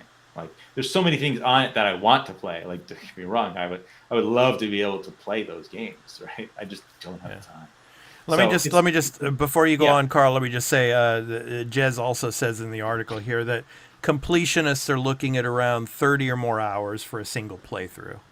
It says that, and he says that uncovering every secret the game has to offer, and there are tons. The demo space took us to the Great Pyramid of Giza, where the Nazis and their allies are, once again looking for potentially supernatural artifacts. Even in this single area, there were tons of hidden objectives, mini puzzles, side quests to find, and NPCs to talk to. The puzzles are genuinely puzzling, too. He says, quote, "I'm embarrassed to admit I wasted about 15 minutes on one of the game's lockbox puzzles, but I was rewarded with collectibles and ammo for my cognitive turmoil," end quote. He also says, quote, "The game definitely gave me a vibe of LA Noire when I played it, where combat is exciting and tight when it emerges, but ultimately doesn't represent all the game is. LA Noire 2 revolved largely around investigative play and the overarching mysteries woven expertly throughout the central narrative," end quote. So, the last thing I'll say was that the reason I brought up Game Pass is because as someone looking at this game, reading about it, I was always a bit skeptical about the first person, but then I saw the previews and I thought it looked good. I think they did a good job with it, but it's not necessarily a game that I would buy, right? I don't know that I'm not sold on it. I'm not 100% on that, right? I have interest in it. If it reviews well, if I see really good things about it, it's a game that I might want to play, right? I would have, with Game Pass, I would play it, of course, right? That's not really a question because there's no risk there. But, and I can easily just subscribe anytime. It's not like a big deal. And I probably will because there's another game coming to Game Pass that I really want to play, which is Battlestar Tactics. And we're going to be talking about that later. Yes. Yeah, but this is completely a game for me because I'm an explorer. I'm an expat, right? So, I mean, Indiana Jones, he's one of the iconic figures in all of entertainment, and Yeah, I love him to death. So I'm really excited for this game. So can't wait for it. Just as I was excited back in the PlayStation 3 era, which now is, let's see, 13 years now since Uncharted 3 came out. So yeah, Yep. 11/1/11. Yeah. So I'm really excited for this, as I was for the Uncharted games back in those days. Leah, your thoughts? Is this a game Yeah, for I mean, you? Yeah. yeah, like I love this exploration. I love Uncharted. I think it's great, and we Hmm. definitely don't have this sort of game on the market right now. Right. So I'm definitely curious to try it. Like Yeah. I Like think the it's a good Lara game. Croft series. I mean, it'll be coming back at some point. I know Crystal Dynamics is working on the next one, but it could be a couple of years at least before we see that one. But, Yeah, so this is the closest thing we're gonna get in terms of exploration games and yeah. treasure hunting. So it seems good. I think it's gonna be worth. Burley, what do you think of Jez's comments on the the completionist taking about 30 or more hours and about the puzzles?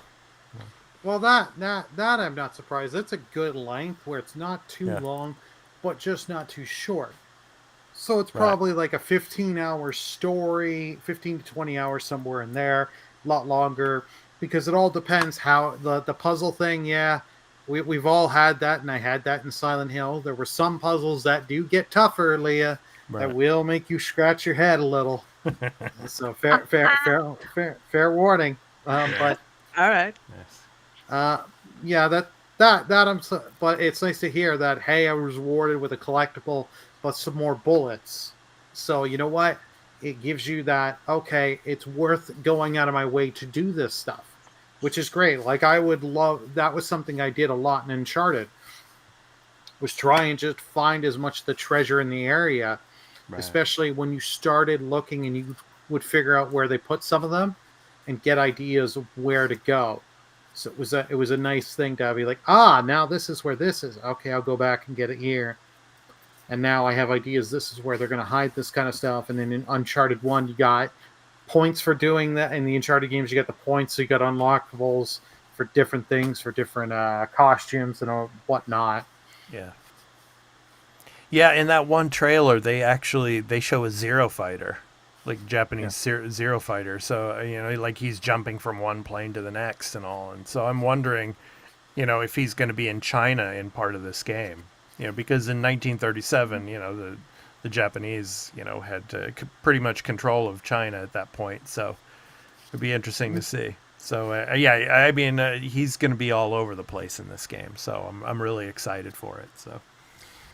Yeah. Too bad. Just when this game comes out, the day it comes out, I'm on my flight. I'm on the way to LA. Yeah. So, yeah. Well, I'll be playing it. I'll definitely be playing it. yeah. Well, the person I'm meeting up that day, they're saying, "Oh no, I'll load it up. I'll throw it on a Steam Deck. You're playing that game that day, and we'll record your thoughts quick." Yeah. We'll see. We'll see about that. Yeah. All right. All right. So let's go ahead and move on. So yeah, excited for Indiana Jones and the Great Circle. So next up, Call of Duty Black Ops 6. Like I said, I've been playing the campaign on veteran mode and suffering for it, but hey, whatever, it's fun. So Call of Duty Black Ops 6 is the biggest Call of Duty launch ever. So this is from over at IGN. Let me go ahead and read a little bit of that for you. So Microsoft CEO Satya Nadella says Call of Duty Black Ops 6 was it was the biggest Call of Duty release ever, setting new day one and opening weekend records as sales on PlayStation and Steam jumped 60% compared to 2023's Modern Warfare 3. Game Pass also benefited from Call of Duty's release, setting a new record for amount of new subscribers in a single day. And last week, I think it was, we talked about the speculation on the the new subscriber base that could come from this. So Call of Duty Black Ops 6 launch last week saw the strong concurrence on Steam that outperformed Modern Warfare 2 and Modern Warfare 3. So The leap in subscribers would seem to validate Xbox's big bet in launching Black Ops 6 straight into Game Pass, giving the service a shot in the arm in the midst of its recent growth struggles. Analysts predicted that Black Ops 6 could boost Game Pass subscribers by between 2.4 and 4 million, which we talked about last week, but at the cost of traditional sales. But for now, at least, Black Ops 6 seems to be doing just fine amid strong overall reviews, though it currently sits at mixed on Steam, owing to complaints about multiplayer lag and map balance. But Carl, I'll start with you. What do you think of this, and how do you think, or what are your thoughts on this boost to Game Pass as well? Yeah, and this is great news. I'm sure Microsoft is incredibly happy about these results. Yep. You know, Modern Warfare 3 was one of the weaker Call of Duty releases, so this isn't surprising. Like, anything, it would have happened regardless, right? It's not really related to Microsoft pushing it, right? But that doesn't mean that they aren't shepherding it well. Like they knew what they had here, right? Imagine how different of a story this would have been if the ABK deal closed like significantly earlier and Modern Warfare 3 was the first one to launch under them, like, yeah, and into Game Pass potential. It wouldn't have been as favorable. Call of Duty Ghosts. Ghosts was not a well received one. Could you have imagined Ghosts launching Ghost, on the Game Pass day one? Yeah. Ghost was well received. Ghost was actually really well received. Yeah, I played that. Like I bought that one. I remember playing with people when it came out. It just sold, poorly, I think. Yeah. It came out at a weird time because that was when the new generation just started, and that was COVID. COVID had just hit. Yeah. So it was, but like it was very well received. People liked Ghost because the new ideas it had. I liked it. Yeah. Yeah. So I think from this we can definitively say that launching into Game Pass didn't hurt, right? Right.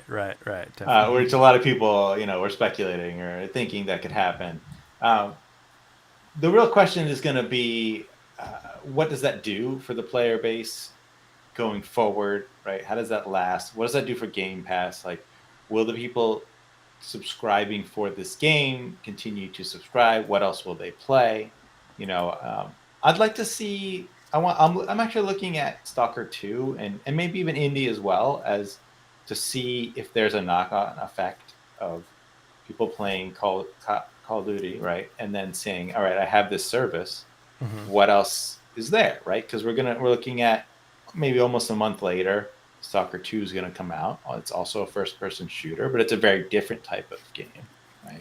But that's unlike Indie, though, because I think Indie's coming to PlayStation like in a few months. I don't think Stalker has been right now. Stalker 2. Well, no, Stalker 2 will, as far as I know, like there's no go multi-platform. I don't think there's a defined exclusivity period, but it is. Okay, yeah. It's not a full exclusive. It's going to be a timed exclusive. Stalker 2 will be on PlayStation. I would guess. So same with Indie then. Okay. Yeah, maybe similar time frame. Although that's really going to depend on their studio in Ukraine. They have a lot of trouble.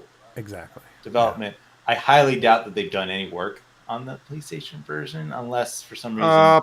There is rumors that it will be 3-month exclusive for Stalker 2. Yeah. Okay, so similar to Indie then. Yeah. So. Yeah. Well, I feel like the limitation on that will be when they can get it done. Moreover than like any sort of contract that's been signed. Like if they said 3 months, I highly doubt that they're going to have it ready in 3 months. Mm-hmm.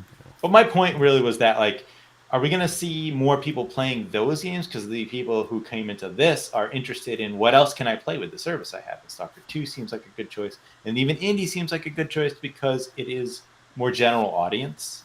Right? So that might work. That might be really good for those two games. You might see a lot of player base on that because of all the people who jumped to this. Right. Leah, your thoughts on the numbers with Call of Duty? Good to see people still are interested in Call of Duty. It's like, I guess, the most traditional like AAA launch we had this year, where it was a smashing success. because everything else has been a bit strange. This is kind of like a throwback to like 2010. It's like Call of Duty come out, everyone buys it. It's crazy. Mhm. So yeah, congrats. Yeah. Glad to see people are doing the game. Yeah. I'm interested to know how many people only downloaded the campaign to play it. That would be an interesting number to see. That number, I will say, is very small. Yeah. From other people Yeah. I know that have been doing it, I've known, like, one of my moderators, he has this game. It's zombies, because they did a Yeah. whole overload of zombies with the whole open world map now stuff. They've done so Yeah. much with zombies just in this game. That's There are my people next. That's my next play after the campaign is the zombies mode. Yeah. The Steam side, I'm not surprised on the negative reviews, because the Call of Duty anti-cheat people have hated for years, and Yeah. their anti-cheat for a long time, I don't know currently, has not been very good. Like, it was very easy to get aimbots on Steam and stuff like that, Yeah. and play for the PC players. So I understand if that's still going on. I understand why the PC reviews are down. But from what I've heard from other people that have played it, the campaign is really good. This is one of the best Call of Duty campaigns. It is. So that's saying something. The zombies, I hear, this is the best of the zombies. So it's like, if you spend the time, put the effort, this is going to come out well. Like Modern Warfare 3 was DLC pretty much. Everyone says it was full price DLC. Yeah. They shipped out. This they took their time, put it out. As long if they keep this strategy of, you know what, they take their time with their releases. Like, this is something this is one of the times I'm happy that Microsoft owns them. Microsoft can kind of, push back and be like, you don't need to make this yearly. Make a Call of Duty every 2 to 3 years one comes out. Because you have the bit of multiple studios working on this, and thousands of people working on this. Right. So you can get one every couple of years. One from Infinity Ward, one from Sledgehammer, Treyarch, and all that. You get those out, they'll come out better and they'll sell better, because you're not having to go yearly. Because I know people that are like, when it was yearly, being like, okay, do I want to buy the Treyarch or the Sledgehammer one, or do I want to wait for the Infinity Ward one? Because for quite a while, the Infinity Ward ones were the higher rated and the higher selling ones. Those were the Modern Warfare ones. Yeah. Yeah. Yeah, we shall see. But so far off to a very, very good start. So, yeah, good stuff. Call of Duty. All right. So now it's time to talk about some of the big November releases. So our spotlight, big November game releases. So I will start by showing one game that's coming out. And Burly, I know you're excited for this one. I am too. So Lego Horizons. Yeah. Yep. So coming. Game of the year. Game of the year. Well, I'll hold off on that one. I forgot that. Nah. But yeah, Game of the year. I'm excited for this though. I mean, I've always been excited for the Lego games, but yeah, this one especially because it's getting into the Horizon universe. So Burley, go ahead, take it away. Your thoughts, man. Yeah. Oh, this just looks like this is going to be a lot of fun. Yeah. Just sit there, like, I can just already picture this with me streaming this on Twitch. Just that when you get into the silly wackiness of like them building a roller coaster there. Just sitting and watching all this stuff, and then you have the cameo costumes and all that, and all the different characters, and just seeing how they do the story. I know it's going to be more kidified, not go as dark, but I'm curious to see with the in-house, like the Lego humor that these kind of games provide. And then, not to mention, within 2 to 3 years, my nephew will be old enough where I can sit down and play this game with him. So to sit and have those, because this will have a thing called couch co-op still. Exactly. So I can sit and play with him and just have his introduce him to Horizon, and this be a perfect game to introduce the franchise to him. Yeah, definitely. Carl and Leah, your thoughts on Lego Horizons? Yeah, Leah. Excited. Oh yeah. Mostly excited to just break everything I can I and know, just I make know. Yeah, Lego all the fly little everywhere. blocks and stuff. Yeah, that's so cool. Yeah, That's yeah. my favorite part of these games. Is like can Oh, destroy everything. That's what I did like in the Lego Avengers games. Yeah, I was like, Iron Man flying around and just destroying, breaking all the blocks and everything. So, oh good yeah. stuff. Yeah, it's cool stuff. Yeah. Carl, your thoughts? Yeah. I don't care about this game. Like, Wah, wah, wah, wah, wah. like I knew that was coming. some of Yeah. these games are. I played like Lego Marvel Superheroes, which was Yeah. excellent, Yeah, right? Mhm. that's a great But one. Yeah. this isn't the same studio. It's not the same kind of Lego game. So I don't know. I don't know what's gonna be. I don't know if it's gonna be good. Who knows? Okay. Well, let's go to the next one here. How about Stalker 2, Carl? You in for this one? Stalker Yeah. 2, again, Yeah. not a game that really would be on my radar because I don't really play these type of games. But it is on Game Pass. It is. They had the previews out now. Like the people had hands-on previews on this game just recently, Mhm. and Jez Gordon again. I'll mention him because I heard him talk about just like his indie description, and I was more excited about what he said about this game than Yeah. Yeah. him talking about indie, because this game, it piqued my interest in the fact that this is a sort of like open world-ish like survival thing that I didn't really realize, and it's a bit more like realistic. There was this thing about like when you're bleeding, like you have to actually stop your bleeding after you get shot. You got to make sure you have like bandages and things like that. Yeah. So the realism of it all. Yeah. Yeah, I like that realism, and Mhm. if it's done well, if I feel like it doesn't feel unfair because you die too easily, like it does seem like there's a lot of like almost like Fallout in a way. Like when you meet an encounter sort of in the open world, there's a lot of ways you can attack that encounter, Mm-hmm. and that is interesting to me, and the fact that this game also has, it's not a straight up like realistic shooter. Like there is a sort of fantastical element going on in this franchise that I really didn't even know about either. So that stuff appeals to me as well. Like I don't like straight up like military shooters. Like Call of Duty doesn't appeal to me because like I'm not into real world shooting. I don't care about that stuff. Burley, Leah, any thoughts on Stalker 2? Looks good. I don't know. It reminds me a bit of like Outlast, which is really cool. Okay, Like yeah, really spooky. That was the vibes I was getting from it. So like I'm intrigued. Like and Carl was saying like it's a open world sort of. Those can be dangerous. Those can be really tough games because you never know what's coming up and you're just gonna have to tread along and try to survive. So Yeah. interesting game. I want to see where it goes. Burley?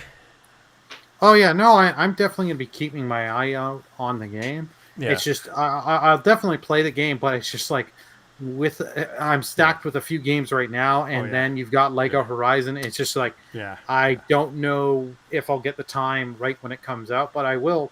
When I do get the time, I'll be subbing to Game Pass and just sit down and plop it down because it does look cool, the different elements, and see how I never played Stalker 1. But every time we've seen this game for the last couple of years, seeing the previews has me interested and be like, okay, I can't wait to try this. See where they go with it. I know what game Carl's gonna try, maybe. And it comes and it comes on November 20th. It's finally coming to the Xbox. Genshin Impact. Oh, I didn't realize that's where you're going. Yeah. Yeah. Yeah, I did say I want to try it. Because it is the one I haven't played out of like their big three now. Yeah. So I'm curious about it. I might pop on that. It's free to play, so there's no risk there. Check that out. Dragon Quest 3 2D HD. Yeah. That's good. And 2D remakes. November 14th. I love that they're doing the Octopath style for that. I really like Dragon Quest 3. I'm not picking up right away because I've beaten the game, and it is a 20-something year well, way older, like almost 40 Old game. years old. This Very old, yeah. Yeah, it's very old. It's a great game, and like Dragon Quest 3 is a good one if you're recommending to get into Dragon Quest. And like they said, they've done quality of life stuff like difficulty options, because these first 3 Dragon Quest games, get yourself a guide. You are gonna need it, because you definitely have, or else you're gonna have to talk to everyone multiple times and really get the little subtle hints in some places of oh shit, I need to do that. So I'm curious to see that. I know they've added some stuff, so I'm curious to see, like, I know the Game Boy Color version, I think the dungeon was the Ice Cave was the exclusive dungeon, so I'm curious to see if they have that kind of content brought in, because there's been so many versions of Dragon Quest 3. Yeah. I'm looking at the list here over from GameSpot. So there's one game on here that I know my kids would love to play, if they were still young. But Taiko no Tatsujin. So I don't know if you guys know that Taiko no Tatsujin. Yeah, the drums, Taiko drums. Yeah. So, Taiko no Tatsujin Rhythm Festival coming November 7th to PS5, Xbox Series X, X and S, and PC. So I actually have the drums for the Switch. yeah, it's really hard. It's harder than it looks. I had the drums for the Wii U when we were playing it on the Wii U when they were kids and stuff. So yeah, Farming Simulator 25. There you go, coming November 12th. Yeah, For that'll find a definite audience for that. Oh yeah. Oh well, yeah. Those simulator games are big. Oh yeah, my original co-host Dan, he's all into the simulator games. He's into especially the train ones. Train Simulator and he put hundreds of hours into like the Farming Simulator. So he loves those games. Yeah. Oh yeah. Yeah. So another cool one of that sort is Everhome, which is like minimalistic RPG, has some like fancy elements, but it's very reminiscent of Stardew Valley. And it comes out on November 11. So, and they're now on Steam. I'm looking at the page. They're doing a developer broadcasting, so you can get a look of the game and what it's all about and how it plays. So all the cozy gamers out there, this is the game for you. If you want to try it. Yeah.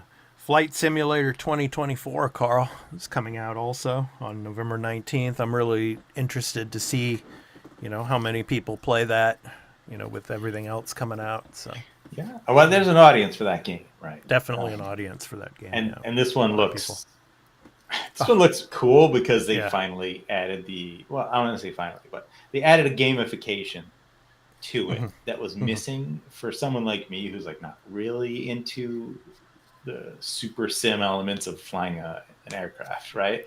But it is a game that I would be interested in, like doing these sort of fun activities within that world, right? So I think I think it'll be really good. I think the previous one was reviewed incredibly well. I don't think that this was going to be reviewed any worse. It's adding stuff to it, right? A lot of stuff that you didn't really expect. Yeah, for sure.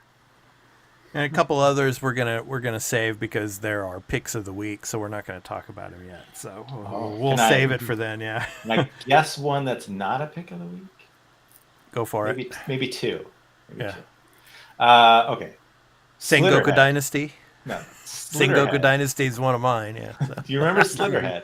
Yeah, I've heard of it. Yeah. That's November 8th. I was surprised that it's so close. I haven't seen anything about it since like there was those we showed up at like, was it more than one Xbox event or a couple at least? We showed up at the Tokyo Game Show and then the TGS. Its original announcement before that. I mean, it looks interesting. It looks like a cool action survival horror type thing. Yeah, November 8th.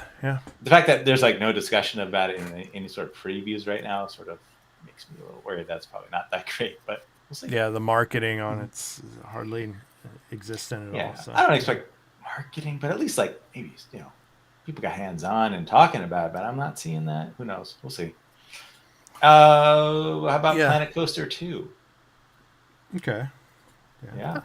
Okay. Those are always fun. I like those type of simulation style. Creation specific type of thing, right? Your like your theme park creation thing.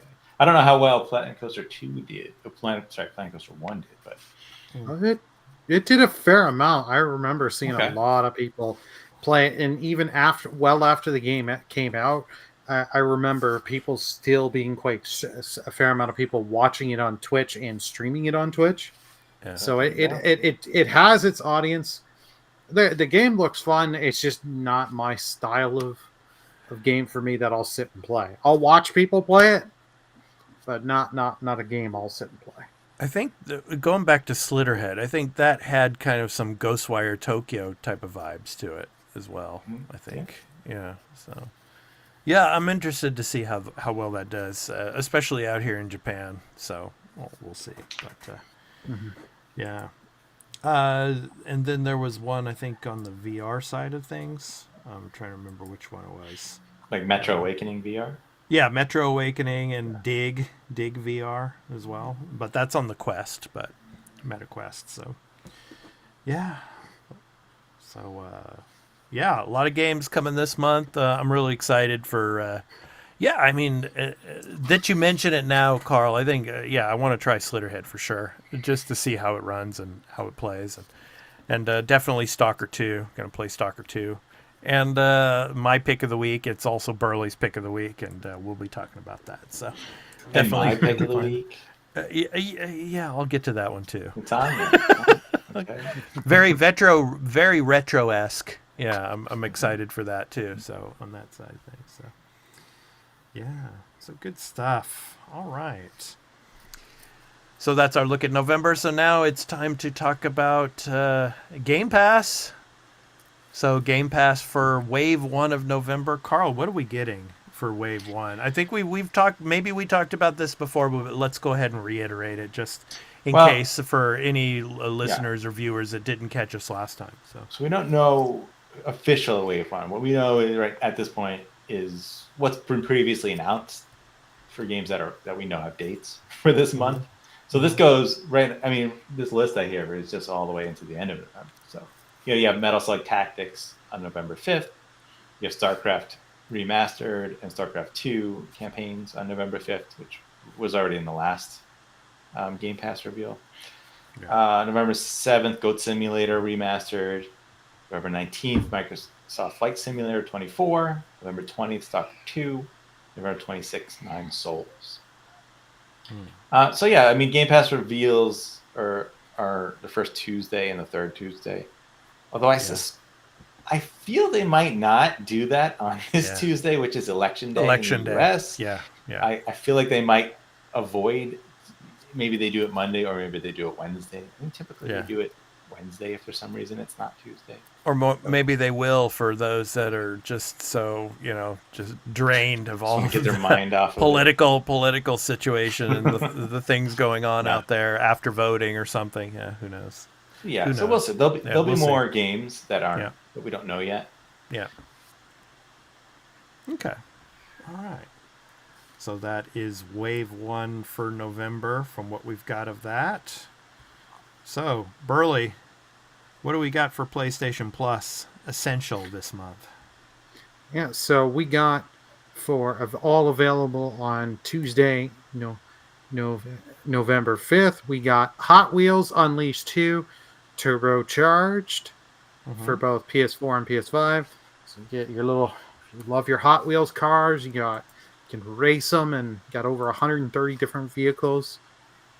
And you got your track editor, so it'll be interesting to see. This next game is PS5 only. Ghostwire Tokyo is a game I have actually bought and played. Yeah. It's a very interesting game. Gameplay, it is very fun.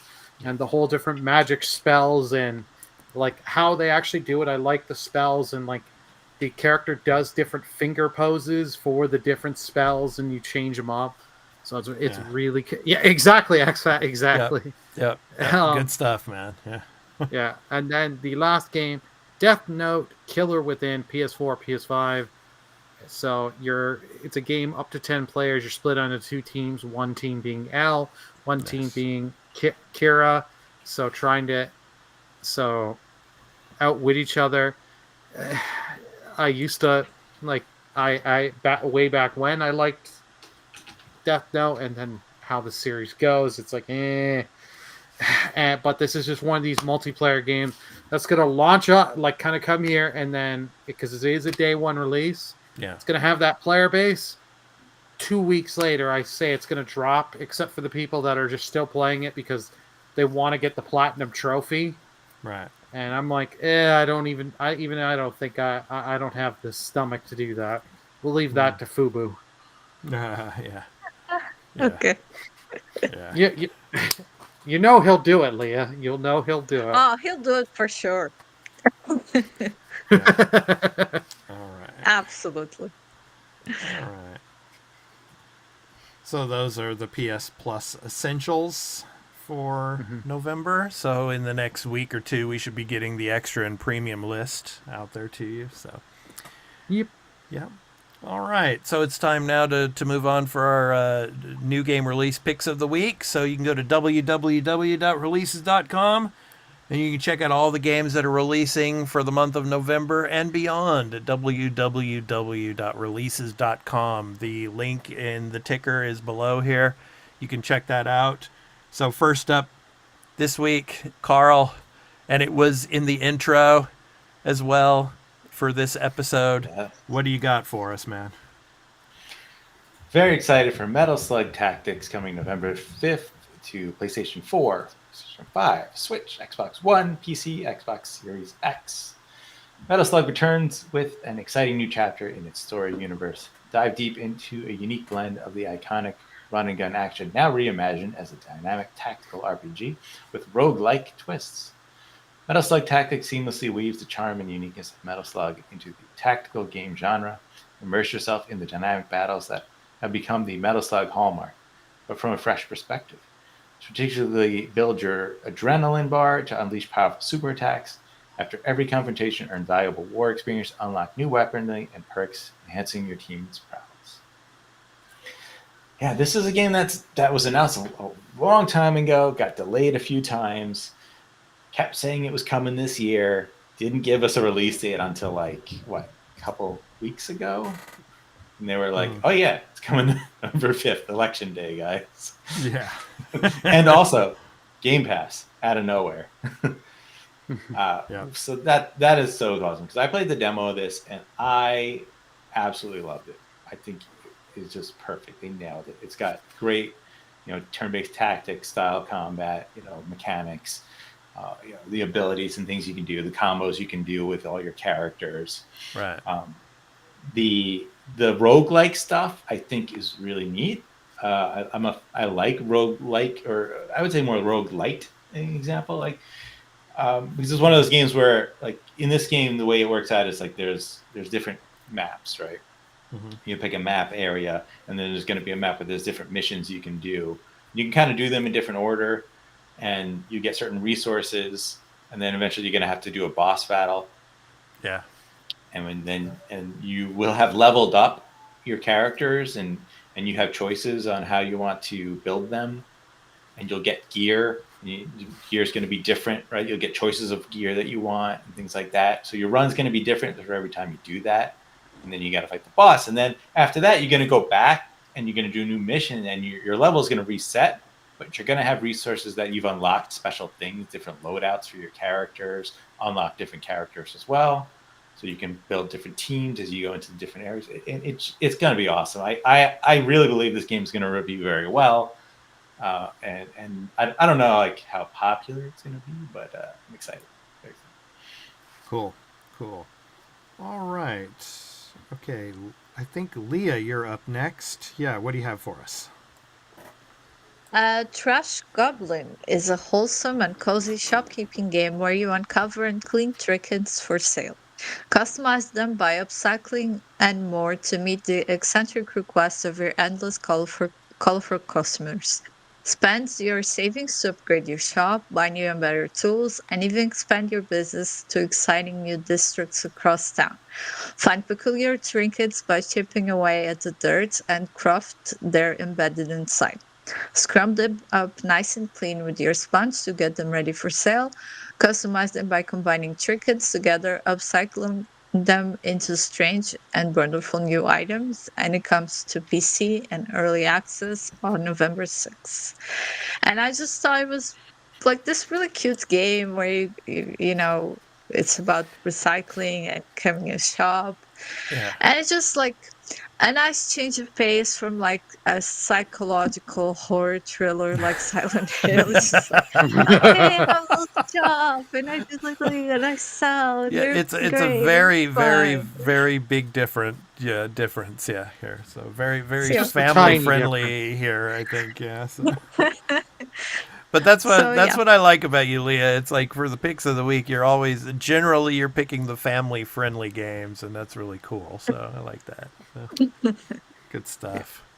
All right, Trash Goblin. Yeah. trash. Nice. All right, Burley. It's my pick of the week as well, but I'm going to let you take it away because it's one of the big games for November. Obviously, on the Switch side of things, take it away, man. What's our pick of the week? Well, our pick of the week is the most mature game here. Mario and Luigi Brothership. The Brothership returned for a brand new adventure on the high seas, set a sail with Mario and Luigi on ship-shaped island, part ship, part island, and a journey through the vast world of Concordia. Launch out of ship-shaped's cannon to visit and explore and quest your way through islands that range from tropical rainforests to bustling cities. Meet new friends along the way like Connie and Snoutlet, who's definitely not a pig. Encounter familiar faces like Princess Peach and Bowser, who may help you on the journey. You will have to rely on Mario and Luigi's brotherly bond to succeed. Use the bros moves to get past obstacles when you explore, and powerful bros attacks and dynamic twist in turn-based combat. You'll need every edge in Brothership will give you to save the day. So I know this is like continuation of the Mario and Luigi series. Yeah. That I know started out on the GBA with Superstars. I've never played any of these games.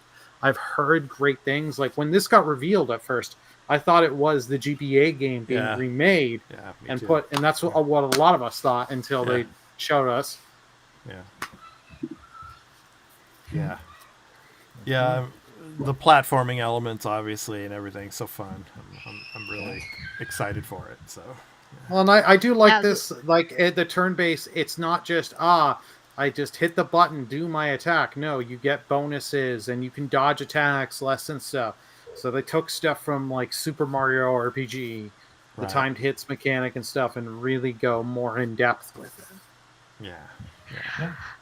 Yeah, and I played the DS Mario and Luigi, and the combat's kind of tricky. You need to really hit that perfect timing, press the buttons to kind of get the better, like the attack, like bonus and things like that. Like it's harder than it looks, that's for sure. As it's always the case for Mario and Luigi, it's always harder than it looks. I hope they put So out you're a saying demo. don't put stream loots on when I stream this. Got it. Yeah, don't do that. Absolutely not. Yeah, definitely. Yeah, I'd like to see a demo for this one because I think it looks cool. It looks like a good one. But I'd like to try it first because I wouldn't be certain on it. But I also hope that I know the story. I don't expect it to be like amazing, right, or mature, obviously, because that's not the tone. But like, I do hope it's funny, you know, and fun, Usually right? is. Because a lot of times with like some of these games, like what's the one that I played? The Mario and Rabbids one. Like the story and the writing is so bad. It's cringe. It's not funny. It's like infantile and like I don't like the gameplay was good, but I couldn't get past that. Like after a while, I'm just like, oh, I'm so tired of this. It's like reading on my soul. You just want to skip the story. I hear you. The first game's story wasn't great. It was bad, but not that. But the second game, Sparks of Hope. That story, I gave up on it. I was skipping cutscenes till I beat it because it is the sequel is worse than the original game. I can recommend playing the first game because you can get some stuff that's fun and in depth. The sequel I found was like, this was a misstep and a half. Yeah. But you're probably getting a demo, Carl, because usually for these big games, they usually make a demo. So you're probably gonna be lucky and try to get. All right. Yeah. All right. So those are our picks of the week. You can go to www.releases.com and check out all the games that are coming for the month of November and beyond at www.releases.com. So check it out. So anyway, so we had a lot of stuff we talked about in this episode. So please, send us some comments in video on demand on Dragon Age. If you're playing it, let us know your thoughts on the game. Yakuza Kiwami coming to the Switch and being successful. Your thoughts on that? Sony shutting down Neon Koi and FIREWALK Studios. What did you think of that? XENOBLADE Chronicles X also, the definitive edition coming to Switch. Your thoughts, and is it worth the $60 price point? And then with Indiana Jones and the Great Circle, the previews and hand-on impressions. Have you been reading any of those? And how excited are you for the game? And Call of Duty Black Ops 6. So what do you feel about the sales numbers being one of course, the most successful Call of Duty at the moment? And how do you feel about it being on Game Pass? So let us know in the comments about all of that. So we're really interested in hearing from you. So now it's time to talk about our programming notes.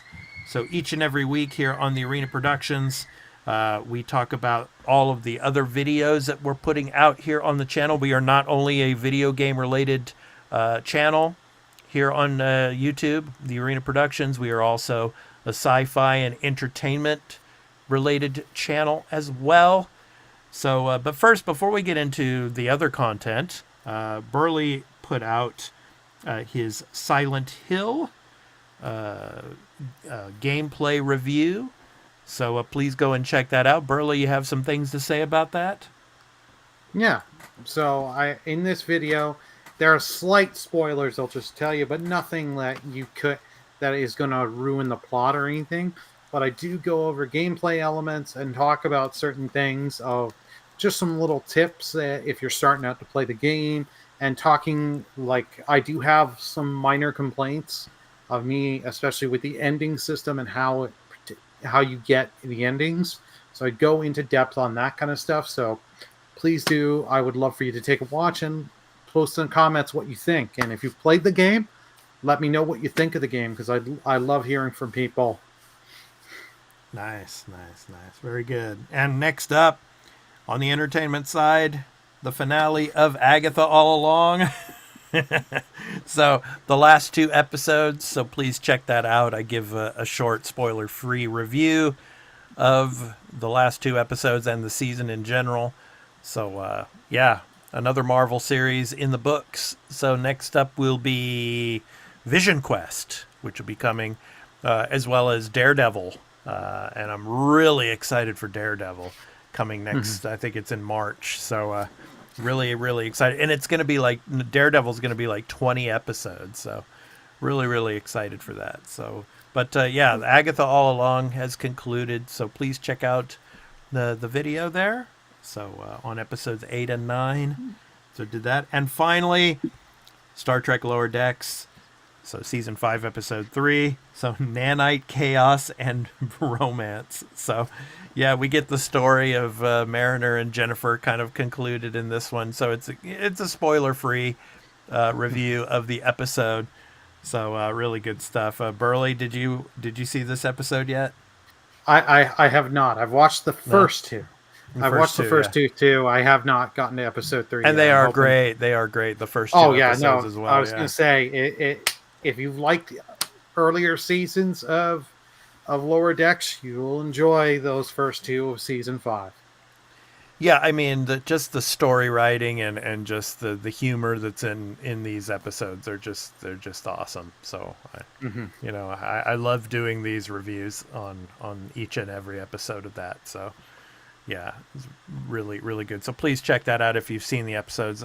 And later this month, of course, actually next week, Arcane Season 2 starts. I think it's on the 9th, so Act 1 will be coming out, so I'll be trying to get a review out as soon as possible for that. And in December, we've on the Star Wars side of thing, we've got Skeleton Crew that's going to be starting. So kind of a Goonies meets Star Wars. So yeah, I'll be doing reviews of Skeleton Crew as well. So looking forward to that. So yeah, a lot of good stuff coming towards the end of the year. So yeah, please check it out and stick with us here on the Arena Productions. We've got a lot of content for you, whether it's video games or science fiction or entertainment. The Arena Productions. So those are our programming notes. All right. So now it's time to talk about the games that we're going to be playing this week. I'm going to try to get through at least another mission of Call of Duty in veteran mode, if I can get through that. And yeah, and probably on the PlayStation side, get to the Monster Hunter, open beta before it ends, and do that.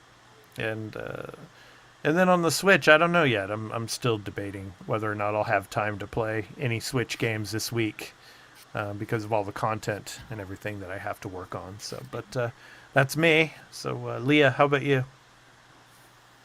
Silent Hill 2. I'm gonna finish that game. Gonna I finish probably it. won't have Okay. time to do Okay. anything else. Okay. Yeah. So, yeah. So have fun And with that. still- Yeah. Oh yeah, like no spoilers, but we are getting like halfway point to the game, I think. I'm on like the hospital, but Yeah. Yeah, you're close to close. halfway. Yeah. You're getting the close. the adjacent hospital, like we found the new Yeah. part. Oh, so you fought that boss. I know where you're. Yeah. Yeah, I guess we found out who's the new patient admission. That was me like, Yeah. Yeah. Oh yes. So, Carl, more metaphor. Continuing Oh yeah, on of with the course. road. I got a lot to go. Yeah. It's gonna be a while. I'll be Yeah. playing away. Will Nice. I play Metal Slug Tactics? Is the question, but I don't know that I'm gonna like really try to Yeah. start that.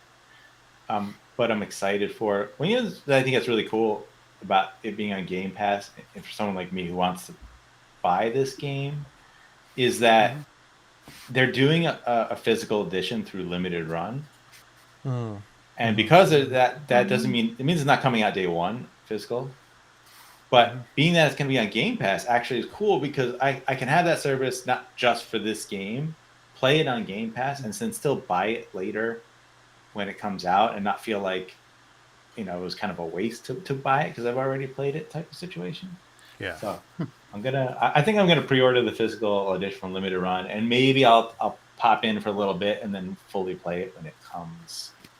But it might not. It says it doesn't ship till like April, so I don't know. We'll see if I wait that long. So. And they tell you April, add an extra month or two because it is limited run. Yeah. So. Yeah. $35. So I'm not. I think that's fair. I don't know what it costs like digitally. But. Probably like 20. No, Yeah. because limited run's got to make their profit. Yeah. Yeah, which is fine. I get it. Yeah. So, Burley, what are you going to be playing and streaming this week? I'm going to be playing more of Dragon Age Veilguard. Nice. Because my plan is to put that on my off time when I'm not streaming, play more of that. Because that game will only take me like 30 to 40 hours to beat the story. On where Metaphor, that's just getting you to the title screen of Metaphor. Yeah, I envy you guys, man. Only 30 to 40 hours, which the 30 to 40 hours I don't have because I have to, put out the content here on the channel. So I know wish what I it had takes 30 to make the 40. content. I'm still streaming and putting the content on mine. But Yeah, I know you know what it takes, but you don't do it. I do it, so you get to play the I game do it on for my 30 to stuff. 40 hours. Yeah. Yeah. I do it on my stuff, but Yeah. for streaming wise, we're changing things up. I'm going to Sonic Generations, so I'm going to be playing and stream that. Nice. A game I loved, and I got talked into this. I'm blaming one of our fellow patrons, Fryman. He made me buy the new version. Bought it on Steam through Fanaticals, so I saved some money that way. Nice. So I'll be playing that, Nice. streaming that. Nice. Nice. Alrighty. So, just one other note I want to announce here. So, the Arena Gaming News podcast here next week. For all of you in the U.S. and in Canada, we're going back to standard time. I think tomorrow for you, Burley and Carl. I think going back to standard time. So, but the times will still stay the same. It'll be 2 p.m.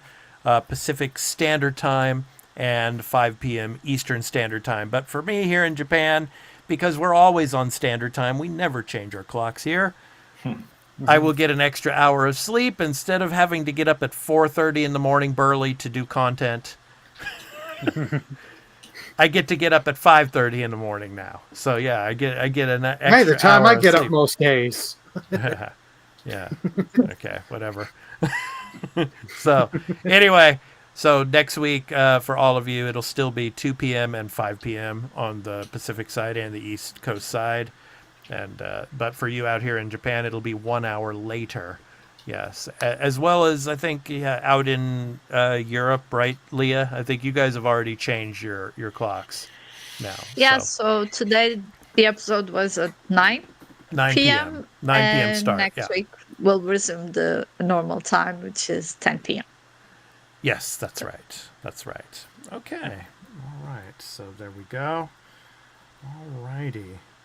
So I want to thank everybody for coming in that has watched here live and, of course, later in video on demand. Thank you so much, and thank you for all of your support in watching our gaming content as well as all of our other sci-fi and entertainment content here on the Arena Productions. Thank you so much for that, and appreciate your support. So thank you very much.